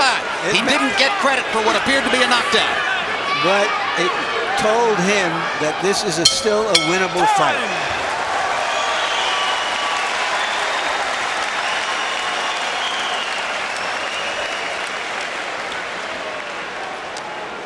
You got to find your jab, man, and turn him. You're going back, straight back. Don't go straight back. Turn him. Come on, get back on the game plan. Come on. That time they didn't count it, but that don't matter. You just keep hitting him with the same shots. All right? Yeah. And when you throw it sharp, come back with the hook. And when he grabs you, start hitting him in the body, on the legs. I don't care where you hit him. Rough him up on the inside, on the outside. Here you see the right hand coming. Even though it didn't land clean on the chin, any blow that delivers to any upper part of the body from the waist on down that creates the opponent falling to the floor is legally considered a knockdown, even if it's a blow on the shoulder. So it's a very close call.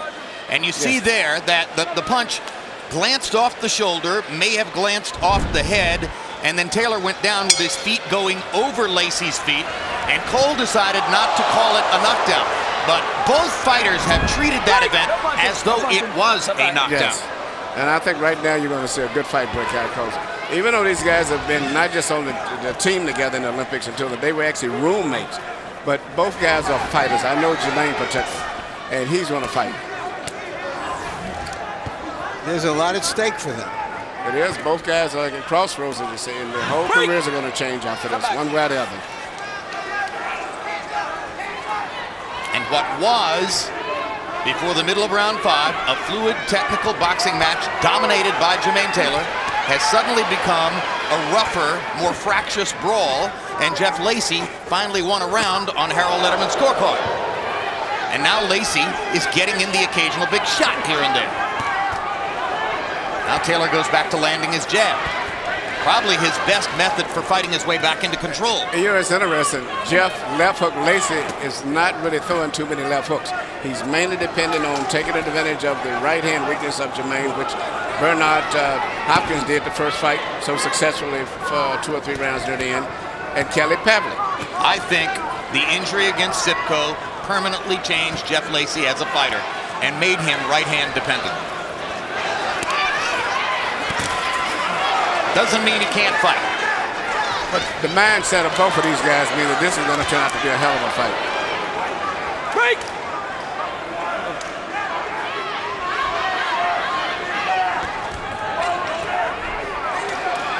I've seen very bad fights between friends. Bones Adams and Kevin Kelly should have just gone to dinner and not even entered the ring. But this is turning out to be a violent fight.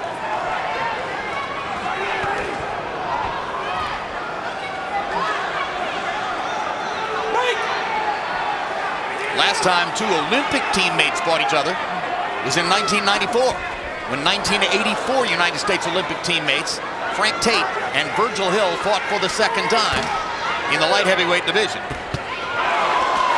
Taylor trying to change the fight back in his favor with a big right hand over the top.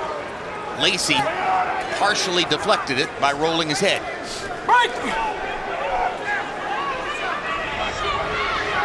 Evander Holyfield, who is at ringside here, once fought an Olympic teammate, Henry Tillman, as a cruiserweight, I believe. It is rare. Tillman was the guy who eliminated Mike Tyson from the 1984 United States Olympic team. Tyson got a chance to avenge that as a pro and knock Tillman out in one round. Taylor was looking for a knockout in that round. Good comeback round for Taylor. Good comeback. A lot of tremendous power for straight right hands. Right there. That's And what most we of them want. That's landed. the game plan right there. Hey, Jermain, I ain't saw not one body shot yet. When you get it inside, bend your knees inside and let's work that body. Let's dig some hard shot to the body. Triple that damn hook up down to his body. Okay? Bend them knees inside. You can't do it stand straight up. Some water. Jab and make short circles. That jab's working. Keep it working, okay? Gibson. All with one jab. Double, triple that jab up. Keep your head back. Don't get it out over the knee. Double it up, and then sharp right hand, sharp left hooks. You understand what I'm saying? Don't come in with your head out. CompuBox numbers show that in the 6th round, Jermain Taylor jabbed his way back into control of the fight, setting up his right hand, landing 21 of 39 punches overall against only 4 of 25 for Lacy. Taylor landed 11 jabs in the round. That was the tactical key. Harold, how do you have it halfway through the fight? Jim, 59-55, 5 rounds to 1. Jermain Bad Intentions Taylor. Jim, I don't know what the heck happened in the 5th round. I mean, to me, it was a clean knockdown. Jermain Taylor went down on the end of a punch. We all saw it. But what happens with the judges is that they're obligated to score a 10-9 rather than 10-8 because Lawrence Cole said no knockdown. So the truth of the matter is it cost Jeff Lacy a point. 59-55, 5 rounds to 1, Taylor. You know, for the most part, Lacy's only throwing one effective punch, a right hand. And Jermain is punching with his jab, his right hand, and his left hook and uppercut. So he's at a big disadvantage. All Lacy's doing is basically focusing on trying to land the power right hand. And one punch at a time. One punch. His punches are not flowing together. While Taylor has, in flurries, been able to throw combinations. So far, all the conventional wisdom about this fight has turned out to be right. That Taylor was just too quick, and that he would pile up points with his jab and keep the opponent at the end of it.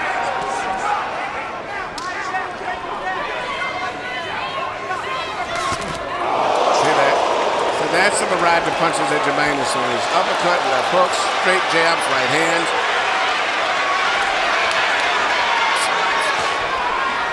You think that Taylor is so relaxed in part, Emmanuel, because they sparred so many rounds over the years that he feels he's really familiar with Lacy and his style? That could be the case, but I think just in general, he's found out that he's fighting a guy that's primarily just fighting with one punch for the most part, and he can beat him with the jab. He can actually beat him with combinations and everything. He just got two. It's like giving one guy 5 weapons and one guy 1 weapon. Lacy finally landed a good counter left hand. Was able to stick Taylor with a little left hook as Jermain was coming in. But most of the good counter shots in the fight have been thrown by Jermain Taylor. Lacy lunging forward, trying to land that right hand lead. There's a lump beginning to form over the left eye of Lacy from that jab. And there's a small pressure closing on the outside of Taylor's left eye, which has frankly been a regular occurrence in his last several fights. As they bombard each other down the stretch of the 7th round. On the campus of Vanderbilt in Nashville, Tennessee. We thought the promoter had caught a really bad break when a Vanderbilt football game was moved 11 days ago to prime time. But this arena is largely filled. Nice round. Another nice round. A lot better. Come on, Jermain. You had him hurt over there. You let him hold on to you. Come on, you got to use it. You got to get him off of you. You don't got to bump him, okay? Get him angry. When you get him hurt this time, let's get him up out of there. You got to get him on that jab and then let him rock right into that right hand. Take a deep breath. So keep stepping to your left and use your jab. As you step to your left, double that jab up, and then come your punches. And when you force him to the corner, listen to me. When you force him into the ropes, it's like... Here you see Jermain land a perfect right uppercut that is delivered when a guy is shooting the left jab and bending his head down.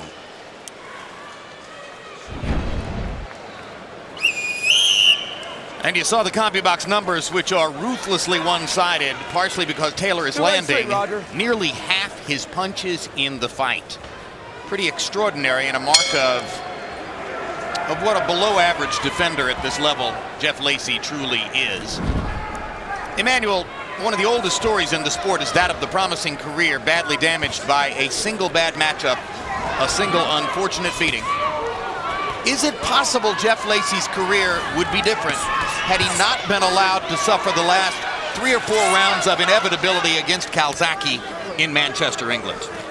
It could have been, but you know, Calzaghe destroyed him, I think, physically, mentally, and any other way possible. But Jeff is still fighting a very tough fight. I always felt that he was a little bit overrated. When he stepped up in class, his knockouts and the performances lacking because he was just not prepared. He's been mostly a physical fighter.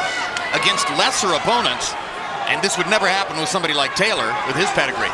But back in the day, against lesser opponents, Lacy actually intimidated some of his opponents before they ever got into the ring.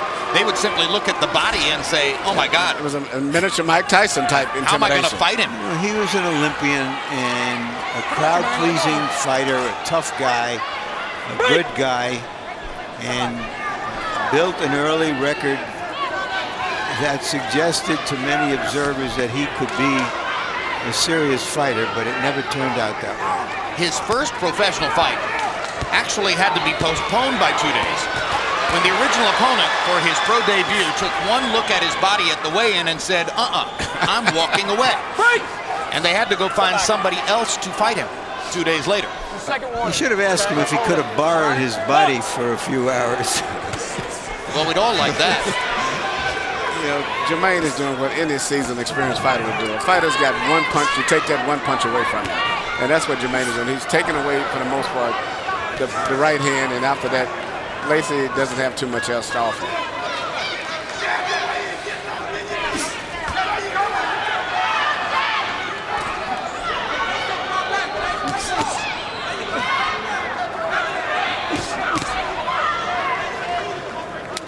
So do we have to start asking the question, does Taylor have to end this fight with an exclamation point to make himself the leading candidate to fight Calzaghe?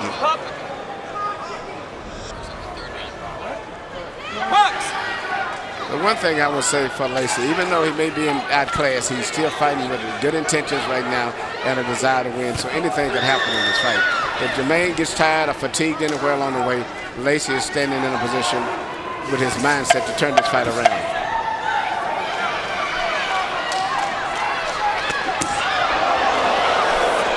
Another terrific right-left combination by Jermain Taylor.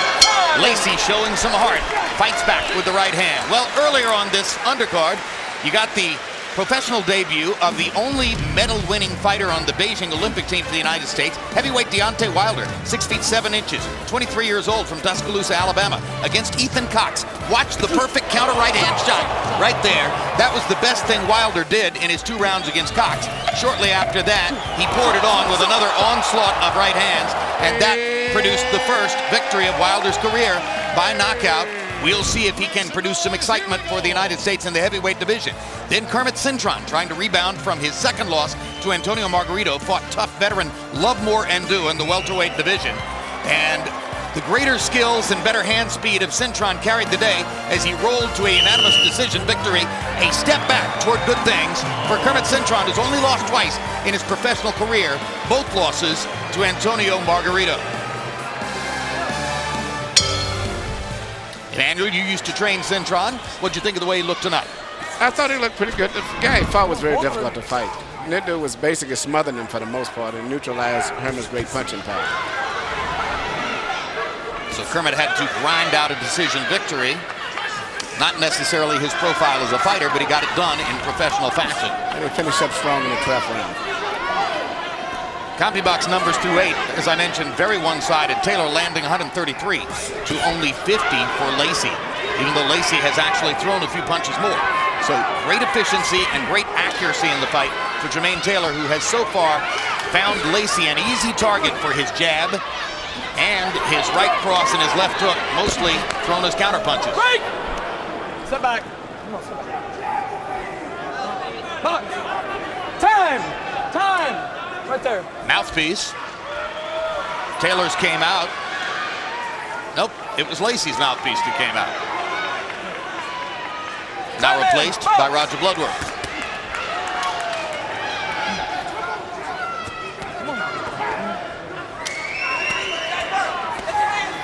An old-time fighter named Ted Kid Lewis from London was the first one to use a mouthpiece.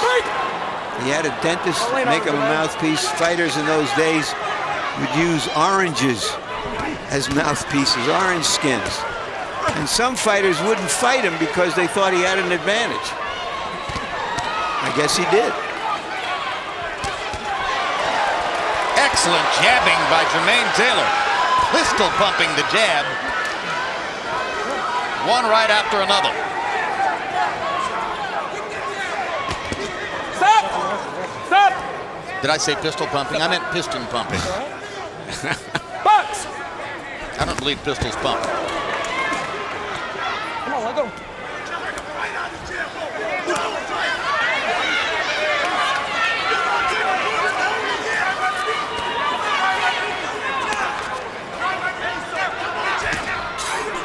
Lacy lands a jab, stepping in.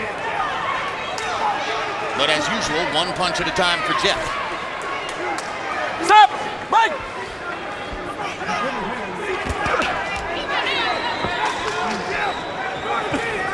It's desperation time for Lacy.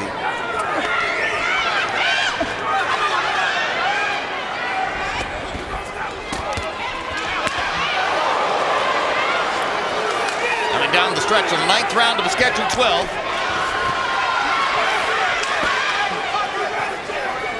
Jermain Taylor has in all likelihood won all but a single round. A round in which Taylor went to the canvas, but Lacy was not given credit for a knockdown. Didn't we see that fight last week? Break! Time!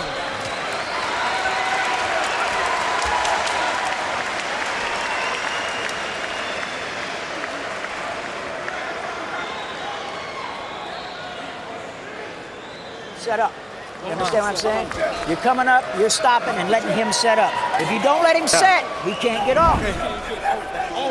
You got to give it all, baby, because you need every round. You need to take him out.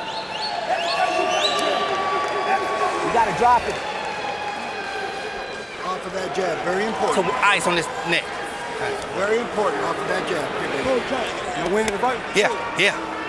Don't look good. I just don't want to give up nothing. Nothing. Don't even hold him. Say don't hold him. Here you see Jermain working his, as you were saying, Jim, his pistol-like left jab. Yep. And he's working it beautiful, too. He's really pumping it. Seconds out! And Lacy has no defense for it. And look, he even hooked off of the jab.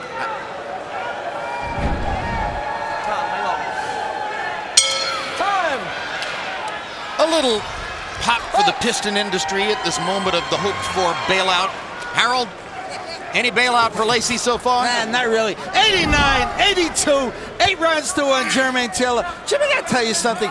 You know, Jermain Taylor's doing a great job with his jab, with the straight right hands. He's punching him to death. He's mugging a guy. But he's also holding. In the 8th round, Lawrence Cole yelled, second warning for holding. Watch Jermain. A couple of good shots, and then he grabs him. What's happening is the holding is free right there. You see he's holding him. He's holding Lacy.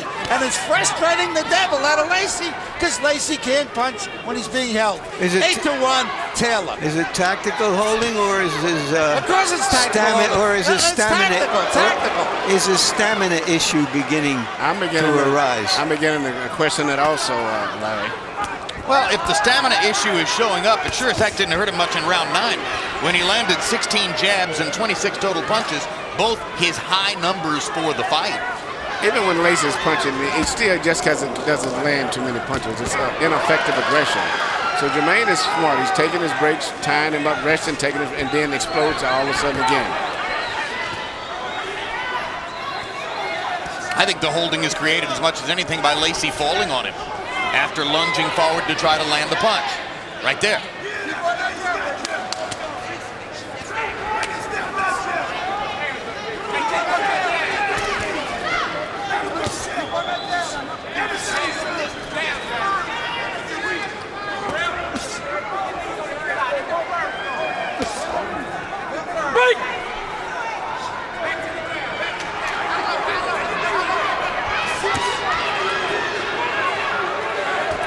Lacy heard Roger Bloodworth telling him that he must drop Taylor. So he understands what it takes to have any chance to win the fight. He has no defense at all for Jermain Taylor's jab. But Jermain does have a defense for Lacy's right hand. He puts his left hand up high and that stops the right hand from coming through. 2 more right hands landing for Taylor. He's winging them a little wide now, and therefore some of the effect is lost. Because he draws back. You can see the right hand coming, so even though he lands, it doesn't land with the effect that if he didn't see it. But Lacy doesn't have any defense. He just bends his body over to the right and just takes the jab with right hands. He doesn't roll his shoulders. He doesn't slip. He just bends slightly to his right and just chews him up.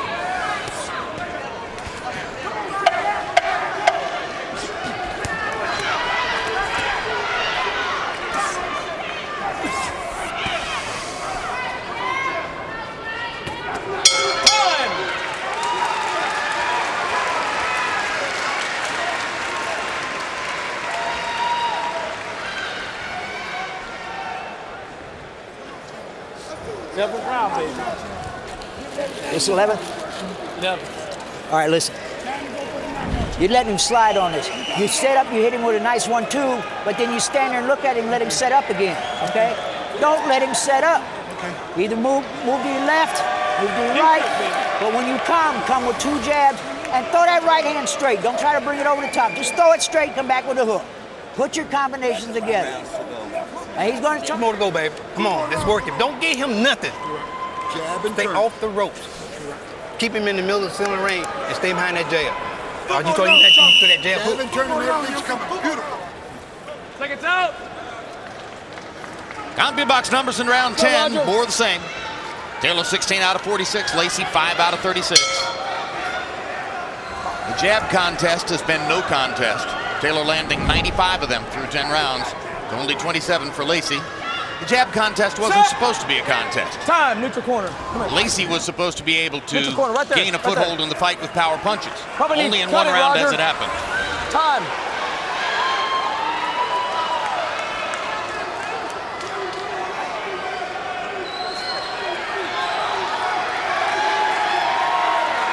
Five minutes, 47 seconds to go in the fight as both fighters get a breather.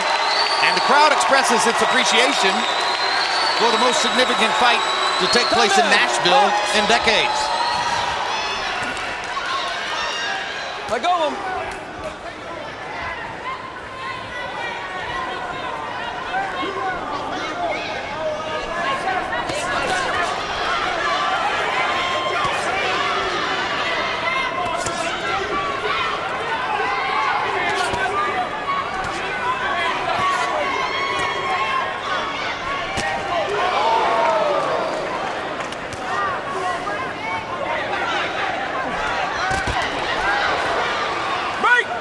Jermain Taylor's fighting a very good technical fight, and I have to give a lot of credit also to his trainer Ozell Nelson and Dickie Woods, who did a great job, and the cut man Ray Rogers. He's fighting a very smart fight.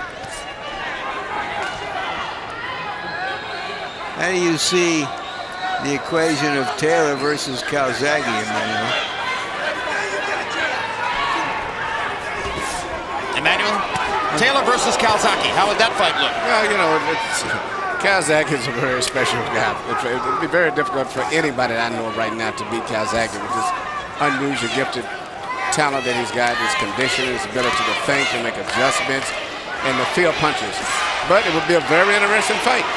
Jermain Taylor that's fighting up here in front of me tonight would be a very competitive fight for anyone. Well, I'll tell you, if the fight were to take place, it would probably have to be at 170. I couldn't see Calzaghe coming all the way back down to 168 at this point in his career. And frankly, his punches are straighter and are delivered more quickly than Jermain Taylor's. Taylor's tendency to let his punches swing wide would give Calzaghe a lot of opportunities, it seems to me. It is, but it would be a very competitive fight. But Calzaghe right now, it's hard for me to go against him with anyone in boxing. Anyone. Well, if you bet every in 107, 68 to 75. Well, if you bet every one of his fights, he'd be 46-0. You know, the fact that he's been knocked down 5 times, 4 of them were in the first round. Right hand by Taylor. Jermain Taylor is once again looking to try to finish Jeff Lacy and walk away with a knockout win. And this is very tough for Jeff Lacy to take. Is that any way to treat an old pal, he's saying, looking at him plaintively? He's being humiliated in a fight which Lacy himself described as a crossroads fight. Lacy just doesn't have any defense for the punches. He just walks straight into the punches. And Jermain is actually, I think, gotten tired of hitting him so much. He has to take a rest after pounding on him. Lacy himself openly said, if I can't win this fight, it's going to be hard to fight at this level again. He's got one more round to try to rescue disaster. Hey, one more round. Come on, have another round like that. Another round like that. How was that round? That was good. That was good. That's good. You had him hurt again. Last round. Speed. Hey, all I want is speed. Don't do shit stupid. Just throw it straight. Okay. And bring the hook behind it. And when he starts to tie you up, take that half step back and hit him in the legs, hit him in the body, hit him anywhere. Because he just tied you up trying to, he don't want to fight. Hey, smart. The box smart around. Man, chance come. Get him on rope. I mean, it rips a good hard shot to his body. You stand too straight up on the rope. You gotta let your hands listen, go. Don't leave your head hanging out over your knees. Got me? Finish his ass. Jermain Taylor has 5 children. 3 babies, 3, 2, and 1 with his wife, Erica Taylor, the former college basketball star. He bought his mother a house. He takes care of several members of his extended family. He probably has as many people for whom he is financially responsible as almost anybody near the top end of the sport. In that sense, even though he's made a ton of money, Emmanuel, he needed another big victory tonight. He needed it in the worst way. You know, consider the fact it's been nearly a year and a half since he's won a fight. And he needs what he's getting tonight, not only a victory, but an impressive victory. Because you have to keep the earning power that he has right now, a third loss or either unimpressive victory would have tremendously diminished his earning ability. All those responsibilities, plus all the toys he's bought for himself, tends to keep a fighter hungry. Well, and you know, after the 2 losses to Pavlik, by his own admission, he needed time to walk away, take a rest, think about his commitment to the sport. But under the circumstances, and despite the fact he has obvious tactical advantages over Jeff Lacy, it has to rank as one of the biggest victories, if not the biggest, and one of the most impressive performances of Taylor's career. Well, he's done what he was supposed to do. I can't say he's looked spectacular, but he's done exactly what he was supposed to do. I agree with you, Larry. To move into the next act of his career. And he's showing seasoning. This is finally the first time in his career that he's showing seasoning as a fighter. He's had some rough experiences, but he's showing seasoning. He's placing his punches. He's tying up his opponent, doing a lot of variety of punches. Very, very smart, intelligent fight. He looks like a veteran fighter in there tonight. Yes, he does. Has anybody we've ever gone on about like this to the end of the fight wound up getting knocked out? No, we're perfect. Of course not. 1 minute to go. Taylor hitting Lacy as he comes in. Lacy with no defense against Jermain Taylor's left hand. His jab and his left hook, both supreme weapons tonight. Good right hand for Taylor, drives Lacy back into the ropes. You couldn't say he's trying to carry his old pal. He's still trying to hurt him. Stop! Don't push down. Don't push down. Step back.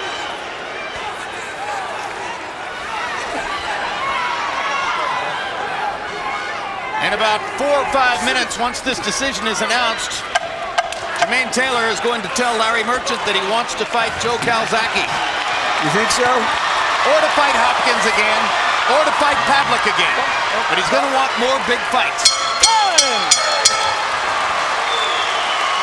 There are some pretty good little fights out there for him as well as against some of the title holders until a big one appears. Sometimes you can't force the big one to happen. A fight with Kessler would be a sensational matchup. A dangerous fight as well. With Joe Calzaghe moving up to light heavyweight, I would probably say Kessler is the probably best super middleweight in the world today, by most of the boxing people's opinion. A harder hitter than Lucien Boutte. Boutte is unbeaten, and some of Boutte's luster disappeared in the last minute of his fight against Libero Andrade when he barely made it to the finish line a couple weeks ago, but he won the fight. Bottom line is we'll see what happens to Taylor in the future. It's inconceivable that he's done anything other than to earn a unanimous decision victory over Jeff Lacy tonight. As inconceivable as it would have been a week ago for one of those scorecards to be for Jones instead of Calzaghe.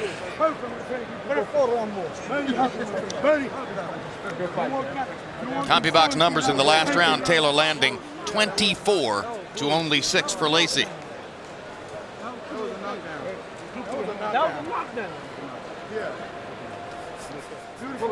Good night's work.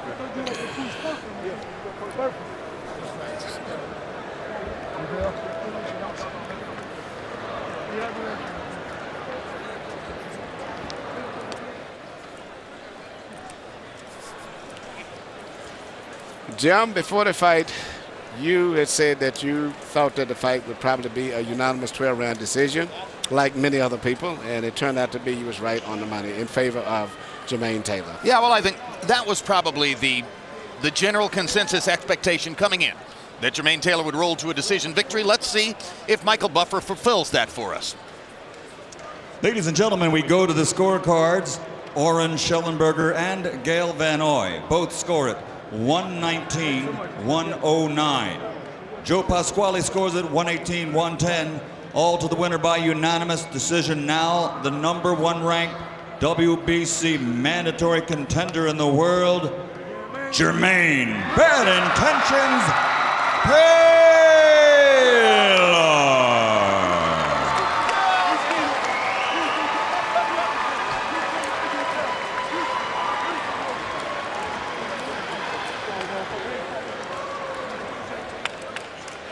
CompuBox numbers will reflect a numerical landslide for Taylor, even more one-sided than what Calzaghe did to Jones last week. Taylor landing 138 more punches over the course of 12 rounds, even though Lacy threw 1 more punch during that time frame. When you land 48% of your punches in the fight, you have taken your opponent to the cleaners. Part of the big margin, Taylor landing 78 more jabs while throwing only 43 more and tripling Lacy's connect percentage on that punch. But it was really power punches where Taylor even more easily won the fight. This is where Lacy was supposed to try to compete. And Taylor lands 60 more power punches while throwing 44 fewer than Jeff Lacy. And again, if you land 57% of your power punches, you have annihilated the man in front of you. Let's go to Larry Merchant with Jermain Taylor. Thank you, Jim. Congratulations, Jermain. Thanks, Larry. Did this fight unfold the way you expected it? You know, it was a comeback fight. I took a long layoff. I knew Jeff was strong. I knew he was going to launch with his punches. I knew all I had to do was just box him. You know, I just fight my fight when he come in. I knew he threw a lot of looping punches. So just let him throw it. Does that come from having sparred hundreds of rounds with him, that you felt relaxed because you know what he had? I didn't spar hundreds of rounds with him, but I sparred him enough to know him. You know, enough to know what he got. And I just did what I had to do, man. Just did what I had to do to win. It's a comeback fight. I'm going to come back. When you went down, did you think it was a knockdown? No. I'm proud the referee did a great job of not calling the knockdown because I slipped. He stepped on my toe and I slipped. I don't even know if he stepped on my toe, but I know it was a slip. It wasn't no knockdown. When you say it's a great comeback fight, how do you envision the next part of your career? Do you think you can regain the stature you had previously? It's all about getting your confidence back up. You know, the more fights you win, the more confidence you get. You know, and I feel like, you know, this fight was a confidence builder. You know, Jeff, the hardest hitting guy I know. You know, if I could take his punches, you know, I still got it. You know, even though I've been knocked out before. You know, so I was a little rusty in there, but I feel like I fought my fight. Would you like to go direct to fighting Joe Calzaghe, or would you rather fight some other 168-pounder with a title? Like I said, Larry, I'm on a comeback, man. I'll fight whoever. If they put Joe in there next, then it'll be Joe next. So whoever they want me to fight, that's what I'll do. Your promoter, Lou DiBella, told me earlier in the ring a few minutes ago that if Calzaghe is there, that's who you would want. And you're happy with that decision from the people who are your management. I've been with Lou ever since I started. You know, he's my right-hand man. I trust him. You know, he's the one who brought me to the world title. And hopefully he can bring me back again. Thank you again. Congratulations. Thank you so much. I love you, Little Rock, Arkansas, baby. Jim? Always. I love you. Big night for Little Rock, Arkansas. Jermain Taylor gets the win. Pretty much what we expected, Emmanuel, but I still think it has to be a very positive feeling for Jermain after his longest layoff of his career, coming off of 2 losses, to go in and do exactly what you expected him to do. Yeah, he fought a very impressive fight. I'm quite sure he's satisfied with himself. What I would like to see him do is to fight another fight as soon as possible if he didn't get injured, instead of just waiting on the super fight. I think he still needs more experience. He fought maybe the first really good technical fight of his career. This was his on this level, and I think he needs to fight more often and stay busy instead of just waiting on a super fight. He lost his last fight at 160 pounds against Kelly Pavlik by knockout. He lost a decision to Kelly Pavlik in a fight that was set at a weight level of 166, and they both weighed in at 164. This was his first fight in the 168-pound weight class, and it looked to me like a very comfortable weight level for him. Yeah, I thought he fought a very smart fight. The weight seemed to have been natural. And don't forget the Kelly Pavlik fight, number 2. He was right in the fight. It was almost a toss-up after 10 rounds. And he just collapsed the last 2 rounds, and that's how Kelly won the decision, which some thought was controversial. But Kelly won the fight. But this fight, he had a lot of pressure on him from a shorter guy. But still, he held up very well and finished up strong in the last 2 rounds. And that was very impressive to me. Indeed, and bad destruction for the career of Jeff Lacy. We'll see where it goes from here. Meanwhile, Larry's back. Your final thoughts on Taylor's easy unanimous decision win? Jim, I've been holding back on a story for a couple of years, waiting for the right time to use it about Jermain Taylor. And that's a story about a park in Arkansas, his home state, called Crater of Diamonds. It's a park where people go to look for diamonds. They turn up rocks, and every once in a while they turn up a real diamond. And I've been trying to make up my mind, as others have. Is Jermain Taylor, coming from Arkansas, where no other fighter ever came from, was bred in and trained in, to achieve his level, a real diamond in the rough? Could he become a polished diamond? After tonight, I'd have to say he's somewhere between those two. He may never be an absolute polished diamond as a prize fighter, but he showed that he can handle himself in the ring, and that against other people in this division, he can handle himself very well. So he's more an industrial diamond than a natural diamond? Maybe not a natural diamond. He is a natural diamond, but he's always had these rough edges, I thought, that never put it all together. Now, tonight, what I saw was something better. Good industry in the ring and a diamond of a win for Jermain Taylor. And if you missed any part of tonight's telecast, you can catch it in its entirety on HBO tomorrow morning at 10 a.m. and on HBO 2 tomorrow afternoon at 4:30 p.m. and Tuesday evening at 11:15 p.m. Tomorrow night, our Emmy Award-winning series 24/7 returns. This time our cameras follow Oscar De La Hoya and Manny Pacquiao as they prepare for their December 6th showdown. And on November 22, 2 of the world's best 140-pounders step into the ring when Ricky Hatton takes on Paulie Malignaggi. Next on HBO, stay tuned for Ricky Gervais out of England. And now for our entire HBO crew, I'm Jim Lampley, saying so long from Nashville, Tennessee.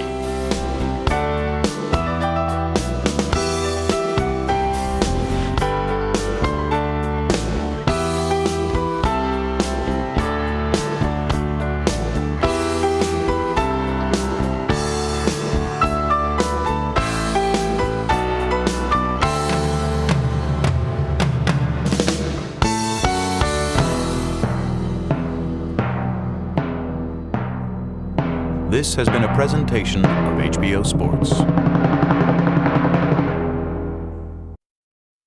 Coming up on a brand new 24/7, boxing's biggest superstar. The most emotional win. And the reigning pound-for-pound king. Hard right hand by Pacquiao. Are getting ready for their December 6th dream match. From Mexico to the Philippines to Las Vegas, step into their lives before they step into the ring. I feel strong. The Emmy Award-winning series De La Hoya Pacquiao 24/7 premieres tonight at 8:30. Next on HBO. Speaking his truth, whether we like it or not. The season finale of the HBO late night series, Real Time with Bill Maher. Next on HBO. On the next World Championship Boxing, two of the world's best junior welterweights are ready for battle. Big left hook by Ricky Hatton. Ricky the Hitman Hatton, the skilled brawler from Manchester, England, and former junior welterweight champ, seeks to make his nation proud. And this fight is over. Paulie the Magic Man Malignaggi. Good jab by Malignaggi. The lightning-fast showman from Brooklyn and another former junior welterweight champ is up for the challenge. He knows he's the champion. He's finishing this fight like a champion, too. It all goes down in Vegas. Hatton versus Malignaggi, live Saturday night at 10 on HBO. The best fighters in the world fight here. That's Jason Bourne. What's he after? He's looking for something in his past.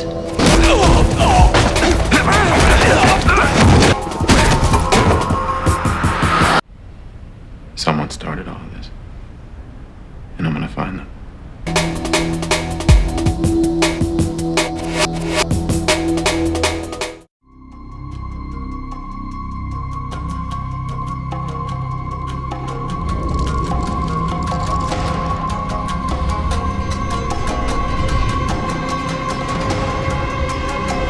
The Rise and Fall of a Dynasty.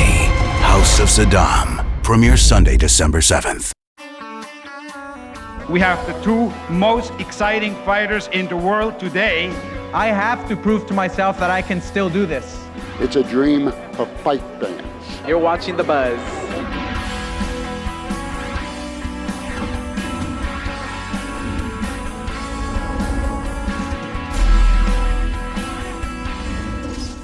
It is a privilege for me to be standing here right next to Our Lady. The Statue of Liberty stood strong as boxing superstars Manny Pacquiao and Oscar De La Hoya crossed the Hudson to announce one of the biggest fights in boxing history, the Dream Match. And get ready for a fun fight. Hoya has more hand speed than Ricardo Mayorga, and he's proving it face to face. And what you have is the man who's been at the top of his game and probably the most famous fighter, if not the best throughout the last decade, fighting today's best fighter.